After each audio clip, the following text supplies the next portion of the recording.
हाँ जी, तो देखो ਅੱਜ ਵਾਲਾ ਟਾਸਕ 2 ਜੀ। ਵੈਸੇ ਅੱਜ ਮੈਨੂੰ ਟਾਸਕ 2 ਕੋਈ ਲੱਭਿਆ ਨਹੀਂ ਸੀਗਾ, ਤਾਂ ਕਰਕੇ ਮੈਂ ਖੁਦ ਦੇ ਕੋਲੋਂ ਹੀ ਲਿਖੀ ਸੀਗੀ ਸਟੇਟਮੈਂਟ ਜੀ ਇੱਕ। ਤੇ ਕੀ ਹੈ ਜੀ ਇਹ, ਕੀ ਮਤਲਬ ਇਹਦਾ? ਕਹਿੰਦੇ lot of companies focusing too much on marketing and upgrading equipments। ਕਹਿੰਦੇ ਜੀ ਕਾਫੀ ਜ਼ਿਆਦਾ ਜਿਹੜੀਆਂ ਕੰਪਨੀਜ਼ ਹੈਗੀਆਂ ਵਾ ਉਹਨੂੰ ਬਹੁਤ ਜ਼ਿਆਦਾ ਫੋਕਸ ਕਿਹੜੀ ਚੀਜ਼ ਤੇ ਕਰ ਰਹੀਆਂ? ਇੱਕ ਤਾਂ ਮਾਰਕੀਟਿੰਗ ਤੇ ਕਰ ਰਹੀਆਂ ਜੀ। ਮਾਰਕੀਟਿੰਗ ਮੀਨ ਤੁਹਾਨੂੰ ਪਤਾ ਜੀ ਕਿ ਆਪਣਾ ਜੋ ਪ੍ਰੋਡਕਟ ਹੁੰਦਾ ਵਾ ਉਹਨੂੰ ਵੱਧ ਤੋਂ ਵੱਧ ਪ੍ਰਮੋਟ ਕਰਨਾ ਜੀ, ਵੱਧ ਤੋਂ ਵੱਧ ਵੇਚਣਾ ਸਟ੍ਰੈਟਜੀਸ ਲਾ ਕੇ, ਮਾਰਕੀਟਿੰਗ।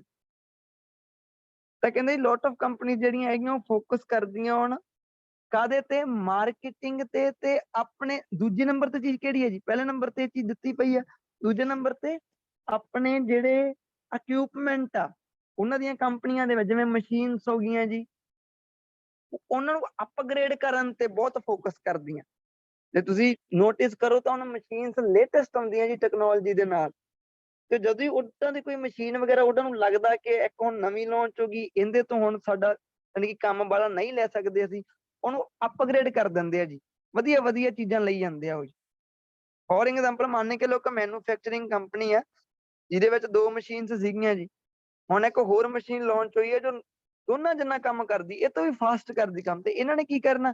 ਉਹਨਾਂ ਦੋਨਾਂ ਨੂੰ ਡਿਸਕਾਰਡ ਕਰਕੇ ਨਵੀਂ ਮਸ਼ੀਨ ਲੈ ਲੈਣੀ ਹੈ। ਐਗਜ਼ਾਮਪਲ ਦਿੱਤੀ ਮੈਂ ਤੁਹਾਨੂੰ। ਤੇ ਕਹਿੰਦੇ ਕੰਪਨੀ ਜਿਹੜੀਆਂ ਹੈਗੀਆਂ ਬਹੁਤ ਜ਼ਿਆਦਾ ਫੋਕਸ ਕਰ ਰਹੀਆਂ ਮਾਰਕੀਟਿੰਗ ਤੇ ਜਿਹੜੇ ਇਕਵਿਪਮੈਂਟ ਆ ਉਹਨਾਂ ਨੂੰ ਅਪਗ੍ਰੇਡ ਕਰਨ ਤੇ ਜੀ। Y is it? ਏਦਾਂ ਕਿਉਂ ਜੀ? ਉਹ ਕਹਿੰਦੇ। ਦੂਸਰਾ ਜੀ, will it benefit and how? ਪਹਿਲਾਂ ਜੀ ਏਦਾਂ ਕਿਉਂ ਆ? ਅੱਛਾ, ਕਿਹੜੀ ਚੀਜ਼ ਦੇ ਕਾਰਨ ਜੀ?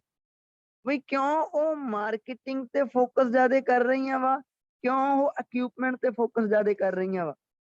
ਤੁਸੀਂ ਰੀਜ਼ਨ ਦੱਸਣਾ ਜੀ। ਇੱਕ ਤੁਸੀਂ ਮਾਰਕੀਟਿੰਗ ਦਾ ਰੀਜ਼ਨ ਦੱਸ ਦੋਗੇ BP1 ਚ, ਇੱਕ ਇਕਵਿਪਮੈਂਟ ਤੇ ਕਿਉਂ ਉਹਨਾਂ ਨੂੰ ਅਪਗ੍ਰੇਡ ਕਰ ਰਹੀਆਂ।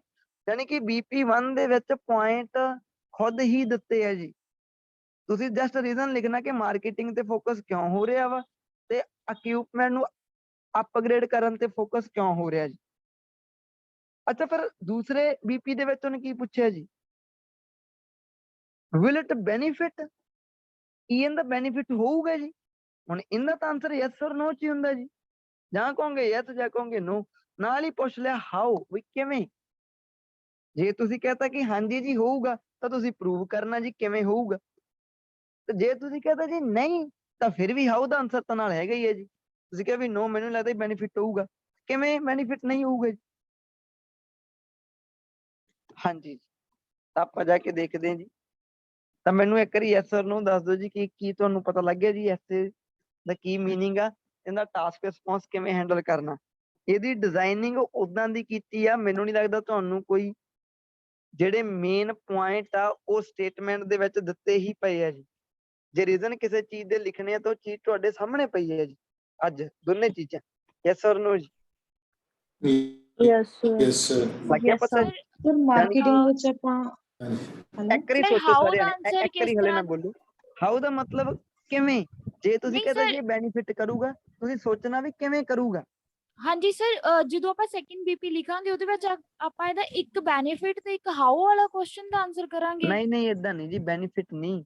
ਉਹ ਤਾਂ ਉਹਨਾਂ ਨੇ ਤੁਹਾਡੇ ਤੋਂ ਜਸਟ ਏਦਾਂ ਪੁੱਛਿਆ ਵੀ ਕੀ ਇਹਦਾ ਬੈਨੀਫਿਟ ਹੈਗਾ ਵਾ, ਉਹ ਤਾਂ ਯੈਸ ਔਰ ਨੋ ਚ ਪੁੱਛਿਆ ਉਹਨਾਂ ਨੇ, ਹਾਂ ਜਾਂ ਨਾ। ਜਦੋਂ ਸਟ੍ਰੈਸ ਤੁਸੀਂ ਕਿਤੇ ਕਹਿੰਦੇ ਦੇਣਾ ਹਾਊ ਡੈਫੀਨੇਟਲੀ, ਤੇ ਸਰ? ਜਿਹੜਾ ਮੇਨ ਆਪਾਂ ਚੀਜ਼ ਤਿਆਰ ਕਰਨੀ ਉਹ ਹਾਊ ਤੇ ਤਿਆਰ ਕਰਨੀ, ਸਮਝੇ? ਠੀਕ ਹੈ ਜੇ ਠੀਕ ਯੈਸ ਹੈ। ਕਹਤਾ ਤਾਂ ਯੈਸ ਦੀ ਹਾਊ ਦੱਸਣੀ ਆ ਵੀ ਕਿਵੇਂ, ਤੇ ਜੇ ਨੋ ਕਹਤਾ ਤਾਂ ਨੋ ਦੀ ਹਾਊ ਦੱਸਣੀ ਆ ਜੀ ਕਿਵੇਂ। ਅੱਗੇ ਪਤਾ ਹੀ ਸਾਰਿਆਂ ਨੂੰ? ਹਾਂਜੀ ਹਾਂਜੀ, ਤੁਸੀਂ ਇੱਕ ਵਾਰੀ, ਤੁਹਾਡੇ ਕੋਲ 2 ਮਿੰਟ ਆ ਜੀ, ਸੋਚੋ ਇਹਦੇ ਬਾਰੇ। ਇਦਾਂ ਦੀ ਟਾਈਪ ਉਹ ਫਾਈਨਲ ਦੇ ਵਿੱਚ ਕਈ ਵਾਰੀ ਪਾ ਦਿੰਦੇ ਆ ਜੀ, ਵੱਖਰੀ ਜੀ ਚੀਜ਼ ਜਦੋਂ ਆਪਾਂ ਨੂੰ ਥੋੜੀ ਡਿਫਿਕਲਟੀ, ਬਟ ਇਹਦੇ ਵਿੱਚ ਕੀ ਹੁੰਦਾ, ਐਸੇ ਨੇ ਖੁਦ ਹੀ ਸਾਰਾ ਕੁਝ ਦਿੱਤਾ ਪਿਆ ਹੁੰਦਾ ਜੀ ਆਪਾਂ ਨੂੰ, ਖੁਦ ਹੀ ਉਹਨਾਂ ਨੇ ਆਪਾਂ ਨੂੰ ਚੀਜ਼ਾਂ ਦੱਸੀ। ਤੁਸੀਂ ਕੀ ਕਰਨਾ ਜੀ? BP1 ਚ ਤੁਹਾਨੂੰ ਉਹਨਾਂ ਨੇ ਪੁੱਛਿਆ ਵਾਈ ਇਜ਼ ਇਟ, ਏਦਾਂ ਕਿਉਂ, ਕਿਹੜੀ ਚੀਜ਼ ਦੀ ਵਾਈ ਪੁੱਛੀ ਆ? ਵਾਈ ਪੁੱਛੀ ਆ ਜੀ ਕਿ ਮਾਰਕੀਟਿੰਗ ਤੇ ਕਿਉਂ ਜ਼ਿਆਦਾ ਫੋਕਸ ਕਰ ਰਹੀਆਂ ਵਾ ਤੇ ਆਪਣੇ ਇਕਵਿਪਮੈਂਟਸ ਨੂੰ ਅਪਗ੍ਰੇਡ ਕਰਨ ਤੇ ਕਿਉਂ ਜ਼ਿਆਦਾ ਫੋਕਸ ਕਰ ਰਹੀਆਂ ਵਾ। ਇੱਕ ਤੁਸੀਂ ਮਾਰਕੀਟਿੰਗ ਵਾਲਾ ਪੁਆਇੰਟ ਲਿਖਣਾ BP1 ਚ ਵੀ ਕਿਉਂ ਇਦਾਂ ਹੋ ਰਿਹਾ ਵਾ, ਇੱਕ ਤੁਸੀਂ ਪਹਿਲਾਂ ਇਕਵਿਪਮੈਂਟ ਵਾਲਾ, ਪਹਿਲਾਂ ਤੁਸੀਂ ਸਿਰਫ BP1 ਨੂੰ ਡੀਲ ਕਰਨ ਦਾ ਵੀ ਸੋਚ ਸਕਦੇ ਹੋ। ਜੇ ਤੁਸੀਂ ਬਾਏ ਚਾਂਸ ਫਾਈਨਲ ਚ ਕਨਫਿਊਜ਼ ਹੋ ਜਾਓ ਤਾਂ ਜ਼ਿਆਦਾ ਹੀ। ਹਾਂਜੀ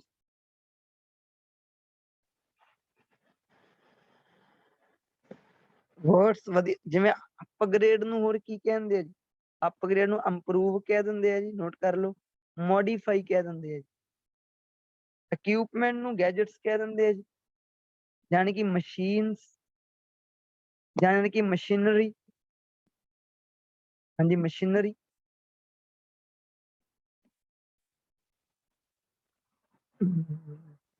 ਫੋਕਸਿੰਗ, ਐਮਫੇਸਾਈਜ਼, ਐਮਫੇਸਿਸ ਨਾਲ ਦੇ ਐਨਜੀ ਲਾ ਕੇ ਤੁਸੀਂ ਕੰਟੀਨਿਊਸ ਐਮਫੇਸਿਸ, ਜ਼ੋਰ ਦੇਣਾ ਕਿਸੇ ਚੀਜ਼ ਤੇ ਜੀ।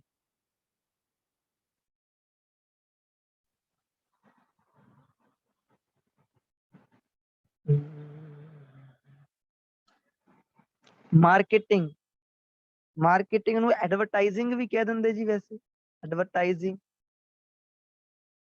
ਜਾਂ ਪ੍ਰਮੋਟਿੰਗ ਪ੍ਰੋਡਕਟਸ, ਯਾਨੀ ਕਿ ਪ੍ਰਮੋਟਿੰਗ, ਪ੍ਰਮੋਟਿੰਗ ਵਰਡ ਵੀ ਮਾਰਕੀਟਿੰਗ ਤੋਂ ਹੀ। ਐਡਵਰਟਾਈਜ਼ਿੰਗ, ਪ੍ਰਮੋਟਿੰਗ, ਮਾਰਕੀਟਿੰਗ, ਅਪਗ੍ਰੇਡ ਨੂੰ ਇੰਪਰੂਵ, ਮੋਡੀਫਾਈ, ਇਹ ਸਾਰੇ ਤੁਹਾਡੀ ਪੈਰਾਫਰੇਜ਼ਿੰਗ ਹੋ ਗਈ ਜਿਹੜੀ ਇੰਟਰੋ ਦੀ ਹੈ। ਬਾਕੀ ਵੋਕੈਬ ਤੁਸੀਂ ਸੋਚੋਗੇ, ਤੁਸੀਂ ਪੁਆਇੰਟ ਸੋਚਦੇ ਹੋ ਜੀ। ਤੁਸੀਂ BP1 ਤੁਸੀਂ ਧਿਆਨ ਨਾਲ ਦੇਖੋ, BP1 ਦੇ ਵਿੱਚ ਤੁਸੀਂ ਯਾਨੀ ਕਿ ਰੀਜ਼ਨਸ ਹੀ ਸੋਚਣੇ ਆ ਜੀ, ਰੀਜ਼ਨਸ। ਰੀਜ਼ਨ ਦੇ ਵਿੱਚ ਵੀ ਤੁਹਾਨੂੰ ਫਰਦਰ ਪੁਆਇੰਟ ਤਾਂ ਸੋਚਣ ਦੀ ਲੋੜ ਹੀ ਨਹੀਂ। ਰੀਜ਼ਨ ਦੇ ਵਿੱਚ ਵੀ ਤੁਸੀਂ ਏਦਾਂ ਲਿਖ ਲਓ ਕਿ ਮਾਰਕੀਟਿੰਗ, ਮਾਰਕੀਟਿੰਗ ਤੇ ਉਹ ਕਿਉਂ ਫੋਕਸ ਕਰ ਰਹੇ ਆ, ਬਸ ਪੁਆਇੰਟ ਦਿੱਤਾ ਹੋਇਆ ਹੀ ਹੈ ਜੀ।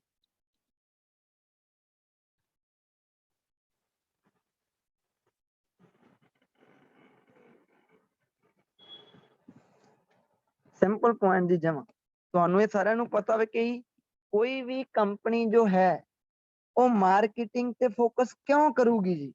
ਇਹ ਕੁਐਸਚਨ ਪੁੱਛੋ, ਕੋਈ ਕੰਪਨੀ ਹੈ ਉਹਨੇ ਕੋਈ ਪ੍ਰੋਡਕਟ ਬਣਾਇਆ, ਉਹ ਕਾਹਤੋਂ ਦੀ ਮਾਰਕੀਟਿੰਗ ਤੇ ਬਹੁਤ ਧਿਆਨ ਦਿੰਦੀ ਹੈ? ਨੈਚੁਰਲ ਦੀ ਗੱਲ ਹੈ ਜੀ, ਆਪਣੇ ਪ੍ਰੋਡਕਟ ਦੀ ਸੇਲ ਨੂੰ ਬੂਸਟ ਕਰਨ ਦੇ ਲਈ ਜੀ।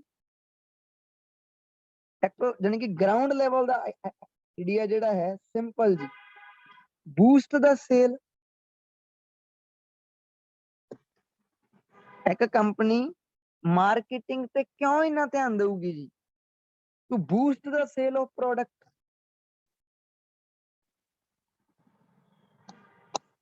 ਤੁਸੀਂ ਕੋਈ ਜੇ ਕੋਈ ਕੰਪਨੀ ਨੇ ਕੋਈ ਪ੍ਰੋਡਕਟ ਵਗੈਰਾ ਬਣਾਇਆ ਵਾ, ਤਾਂ ਇਦਾਂ ਤਾਂ ਚਾਹੁੰਦੀ ਹੈ ਨਾ ਕਿ ਉਹ ਰੀਚ ਕਰੇ ਵੱਧ ਤੋਂ ਵੱਧ ਕੰਜ਼ਿਊਮਰਸ। ਦੇਖੋ ਮੈਂ ਪੀਪਲ ਵਰਡ ਨਹੀਂ ਲਿਖ ਰਿਹਾ ਜੀ, ਕੰਜ਼ਿਊਮਰਸ।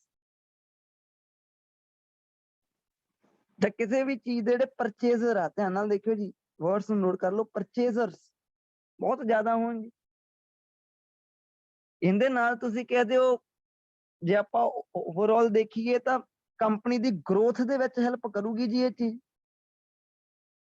ਕੰਪਨੀ ਗਰੋ ਹੋਊਗੀ ਜੀ ਬਹੁਤ ਜ਼ਿਆਦਾ। ਤਾਂ ਇੱਕ ਸਿੰਪਲ ਆਈਡੀਆ ਜੀ, ਕੰਪਨੀ ਮਾਰਕੀਟਿੰਗ ਤੇ ਕਿਉਂ ਜ਼ੋਰ ਦਿੰਦੀ ਆ? Because to boost the sale of product. ਕੋਈ ਵੀ ਕੰਪਨੀ ਆ ਕੋਈ ਪ੍ਰੋਡਕਟ ਬਣਾਉਂਦੀ ਹੈ ਤਾਂ ਇਹ ਸੋਚ ਕੇ ਬਣਾਉਂਦੀ ਆ ਕਿ ਉਹਦਾ ਵੱਧ ਤੋਂ ਵੱਧ ਪਰਚੇਜ਼ਰ ਹੋਣ ਜੀ, ਹੁੰਦੀ ਵੱਧ ਤੋਂ ਵੱਧ ਨੂੰ ਰੀਚ ਕਰਾਉਣ ਦੇ ਲਈ ਉਹ ਮਾਰਕੀਟਿੰਗ ਕਰਦੀ ਜੀ ਫਿਰ ਹੁਣ, ਕਿਉਂਕਿ ਇਹਦੇ ਨਾਲ ਕੰਪਨੀ ਦੀ ਗਰੋਥ ਹੋਣੀ ਹੁੰਦੀ ਹੈ ਜੀ, ਤੇ ਜੇ ਗਰੋਥ ਹੋਊਗਾ ਤਾਂ ਪ੍ਰੋਫਿਟ ਹੋਊਗਾ ਜੀ, ਨਹੀਂ ਫਿਰ ਲਾਸ ਚ ਜਾ ਵੜਨੀ ਕੰਪਨੀ।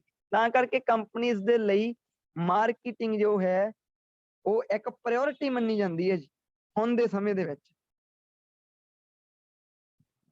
ਐਗਜ਼ਾਮਪਲ ਕੋਈ ਵੀ ਚੱਕ ਲਓ ਜੀ, ਤੁਸੀਂ ਕੋਈ ਵੀ ਐਗਜ਼ਾਮਪਲ ਚੱਕ ਲਓ। ਐਗਜ਼ਾਮਪਲ ਜੇ ਤੁਸੀਂ ਪਹਿਲੇ ਦੀ ਐਗਜ਼ਾਮਪਲ ਨਾ ਦੇਣੀ ਹੋਈ ਤਾਂ ਡੋਂਟ ਵਰੀ, ਤੁਸੀਂ ਦੂਸਰੇ ਪੁਆਇੰਟ ਦੀ ਐਗਜ਼ਾਮਪਲ ਦੇ ਦਿਓ। ਪਰ ਦੂਸਰਾ ਪੁਆਇੰਟ ਤੁਹਾਡਾ ਮਾਰਕੀਟਿੰਗ ਵਾਲਾ ਨਹੀਂ ਹੈਗਾ, ਧਿਆਨ ਨਾਲ ਦੇਖਿਓ ਜੀ, ਇੱਥੇ ਇੱਕ ਗੱਲ ਆ, ਦੂਸਰਾ ਪੁਆਇੰਟ ਮਾਰਕੀਟਿੰਗ ਵਾਲਾ ਨਹੀਂ ਹੈਗਾ ਜੀ। ਦੂਸਰਾ ਪੁਆਇੰਟ ਤੁਹਾਡਾ ਇਹਦੇ ਵਿੱਚ ਤੁਸੀਂ ਸੋਚੋਗੇ, ਮੰਨ ਲਓ ਤੁਹਾਡਾ ਮਾਰਕੀਟਿੰਗ ਵਾਲਾ ਤੁਸੀਂ ਸਮਝਾਤਾ ਐਗਜ਼ਾਮੀਨਰ ਨੂੰ ਚੰਗੀ ਤਰ੍ਹਾਂ ਜੀ, ਹੁਣ ਇਹਦੇ ਵਿੱਚ ਇੱਕ ਚੀਜ਼ ਹੈ ਜੀ, ਪਹਿਲਾਂ ਤੁਸੀਂ ਕਿਸੇ ਚੀਜ਼ ਦੇ ਇੱਕ BP ਦੇ ਵਿੱਚ ਜਿਹੜੇ 2 ਪੁਆਇੰਟ ਸੋਚਦੇ ਹੁੰਦੇ ਹੋ, ਉਹ 2 ਪੁਆਇੰਟ ਇੱਕੋ ਚੀਜ਼ ਦੇ ਜਾਣੀ ਕਿ ਰਿਲੇਟਡ ਹੁੰਦੇ ਆ। ਇੱਕੋ ਚੀਜ਼ ਦੇ ਕਿਵੇਂ?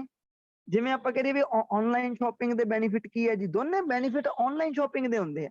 ਐਗਜ਼ਾਮਪਲ ਤੁਸੀਂ ਇੱਕ ਸਿੰਗਲ ਹੀ ਦੇ ਦਿੰਦੇ ਹੋ ਉਹਦੇ ਵਿੱਚ, ਕਿਉਂਕਿ ਬਹੁਤ ਹੁੰਦੀ ਇੱਕ ਸਿੰਗਲ ਐਗਜ਼ਾਮਪਲ, ਜਦੋਂ ਦੋਨੇ ਪੁਆਇੰਟ ਹੀ ਇੱਕ ਚੀਜ਼ ਦੇ ਆ। ਅੱਜ ਜੇ ਤੁਸੀਂ ਗੌਰ ਨਾਲ ਦੇਖੋ ਤਾਂ ਇਹਦੇ ਵਿੱਚ ਪਹਿਲਾ ਰੀਜ਼ਨ ਮਾਰਕੀਟਿੰਗ ਦਾ ਵਾ, ਤੇ ਦੂਜਾ ਰੀਜ਼ਨ ਹੈਗਾ ਕਿ ਉਹ ਆਪਣੀ ਮਸ਼ੀਨਰੀ ਨੂੰ ਅਪਗ੍ਰੇਡ ਕਿਉਂ ਕਰਦੇ ਆ। ਜੇ ਕੋਈ ਬੱਚਾ ਮਾਰਕੀਟਿੰਗ ਦੀ ਐਗਜ਼ਾਮਪਲ ਦਿੰਦਾ ਵਾ ਜੀ ਇੱਕ, ਬਾਅਦ ਚੋਂ ਪੁਆਇੰਟ 2 ਦੀ ਐਗਜ਼ਾਮਪਲ ਜਿਹੜੀ ਦੇ ਰਿਹਾ ਉਹ ਇਕਵਿਪਮੈਂਟ ਵਾਲੇ ਕੇਸ 'ਚ ਦੇ ਰਿਹਾ ਜੀ, ਇਹਦਾ ਮਤਲਬ ਯੈਸ ਔਰ ਨੋ। ਜਦੋਂ ਬੀਪੀ 1 ਦੇ ਵਿੱਚ ਚੀਜ਼ਾਂ ਹੀ ਵੱਖੋ ਵੱਖਰੀਆਂ ਪਈਆਂ ਵਾ, ਐਗਜ਼ਾਮਪਲਾਂ ਵੀ ਤਾਂ ਵੱਖੋ ਵੱਖਰੀਆਂ ਪੋਸੀਬਲ ਹੈ ਨਾ ਜੇ ਉਹ ਬੱਚਾ ਲਿਖ ਰਿਹਾ ਵਾ ਤਾਂ। ਯੈਸ ਔਰ ਨੋ ਜੀ? Yes, sir. ਪ੍ਰੈਕਟੀਕਲੀ ਸੋਚ ਕੇ ਵੇਖੋ ਨਾ, ਅੱਗੇ 2 ਪੁਆਇੰਟ ਹੁੰਦੇ ਇੱਕ ਸੇਮ ਚੀਜ਼ ਨੂੰ ਬਿਲੋਂਗ ਕਰਦੇ ਹੁੰਦੇ ਆ ਜੀ, ਉਹ ਅੱਜ ਸੇਮ ਨੂੰ ਥੋੜਾ ਬਿਲੋਂਗ ਕਰਦੇ ਆ। ਤੁਹਾਡਾ ਪਹਿਲਾ ਰੀਜ਼ਨ ਤੁਹਾਡੀ ਮਾਰਕੀਟਿੰਗ ਦੇ ਲਈ ਆ, ਦੂਸਰਾ ਰੀਜ਼ਨ ਆ ਕਿ ਕੰਪਨੀਜ਼ ਮਸ਼ੀਨਰੀ ਤੇ ਕਿਉਂ ਧਿਆਨ ਦਿੰਦੀਆਂ। ਸੋ ਜੇ ਤੁਸੀਂ ਮਾਰਕੀਟਿੰਗ ਵਾਲੇ ਦੀ ਐਗਜ਼ਾਮਪਲ ਦੇ ਦਿਓ ਫਿਰ ਮਸ਼ੀਨਰੀ ਵਾਲ ਦੇ ਦਿਓ, ਇਹਦੇ ਵਿੱਚ ਕੋਈ ਰੋਂਗ ਚੀਜ਼ ਨਹੀਂ, ਸਮਝ ਗਏ ਨਾ ਜੀ? ਇਹ ਚੀਜ਼ ਗਲਤ ਨਹੀਂ ਮੰਨੀ ਜਾਊਗੀ ਜਿਵੇਂ। ਸਰ ਮਾਰਕੀਟਿੰਗ ਵਾਲੇ ਵਿੱਚ ਐਮਾਜ਼ਨ ਦੀ ਐਗਜ਼ਾਮਪਲ ਦੇ ਸਕਦੇ ਆ? ਬਿਲਕੁਲ ਬਿਲਕੁਲ ਜੀ, ਕੋਈ ਵੀ ਐਮਾਜ਼ੋਨ ਚੱਕ ਲਓ, ਕੋਈ ਮੋਬਾਈਲ ਫੋਨ ਚੱਕ ਲਿਓ, ਕੋਈ ਵੀ ਐਨੀਥਿੰਗ ਜੋ ਵੀ ਤੁਹਾਨੂੰ ਠੀਕ ਲੱਗਦਾ ਜੀ। ਤਾਂ ਦੇਖੋ ਇਹਦੇ ਵਿੱਚ ਕੀ ਹੋ ਗਿਆ ਜੀ, ਆਪਾਂ ਇਹ ਦੱਸਤਾ ਕਿ ਮਾਰਕੀਟਿੰਗ ਤੇ ਕੰਪਨੀਆਂ ਕਿਉਂ ਫੋਕਸ ਕਰਦੀਆਂ, ਰੀਜ਼ਨ ਦੱਸਤਾ ਆਪਾਂ ਉਹਦਾ। ਹੁਣ ਦੂਸਰੇ ਨੰਬਰ ਤੇ ਆਪਾਂ ਦੇਖੀਏ ਕਿ ਜੀ ਕੰਪਨੀਜ਼ ਜੋ ਹੈ ਉਹ ਆਪਣੇ ਇਕਵਿਪਮੈਂਟਸ ਨੂੰ ਅਪਗ੍ਰੇਡ ਇੰਪਰੂਵ ਕਰਨ ਤੇ ਕਿਉਂ ਧਿਆਨ ਦਿੰਦੀਆਂ ਜੀ, ਆਪਣੇ ਇਕਵਿਪਮੈਂਟ ਨੂੰ ਇੰਪਰੂਵ ਕਰਨ ਤੇ ਕਿਉਂ ਧਿਆਨ ਦਿੰਦੀਆਂ ਜੀ। ਤਾਂ ਉਹਨਾਂ ਦੇਖੋ ਨਾ ਜੀ, ਹੁਣ ਧਿਆਨ ਨਾਲ ਦੇਖਿਓ, ਤੁਹਾਡੇ ਇਹ ਪੁਆਇੰਟ ਦੇ ਵਿੱਚ ਗਾਂ 2 ਚੀਜ਼ਾਂ ਹੋ ਸਕਦੀਆਂ ਜੀ। ਦੇਖੋ ਜਦੋਂ ਤੁਸੀਂ ਡੇਲੀ ਇੱਕ ਬੀਪੀ ਲਿਖਦੇ ਹੋ ਜੀ, ਉਹ 'ਚ 2 ਪੁਆਇੰਟ ਲਿਖੇ, ਠੀਕ ਆ, ਤੁਹਾਨੂੰ ਤੁਹਾਡੇ ਮਾਈਂਡ ਦੇ ਵਿੱਚ ਕਿਤੇ ਨਾ ਕਿਤੇ ਉਹ ਪੈਟਰਨ ਜੇ ਬਣ ਜਾਂਦੇ ਆ ਰਿਜਿਡ। ਤੁਹਾਨੂੰ ਸ਼ੁਰੂ ਤੋਂ ਦੱਸਿਆ ਗਿਆ ਕਿ ਜੀ ਐਗਜ਼ਾਮਪਲ ਇੱਕ ਦੇਣੀ ਆ, ਇੱਥੇ ਦੇਣੀ ਐਗਜ਼ਾਮਪਲ, ਪਹਿਲੇ ਪੁਆਇੰਟ ਦੀ ਦੇਤੀ, ਬਸ ਹੁਣ ਦੂਸਰੀ ਨਹੀਂ ਦੇਣੀ। ਉਹ ਚੀਜ਼ਾਂ ਤੁਹਾਡੇ ਬ੍ਰੇਨ ਦੇ ਵਿੱਚ ਪੱਕੀਆਂ ਹੋਈਆਂ ਵੀਆਂ।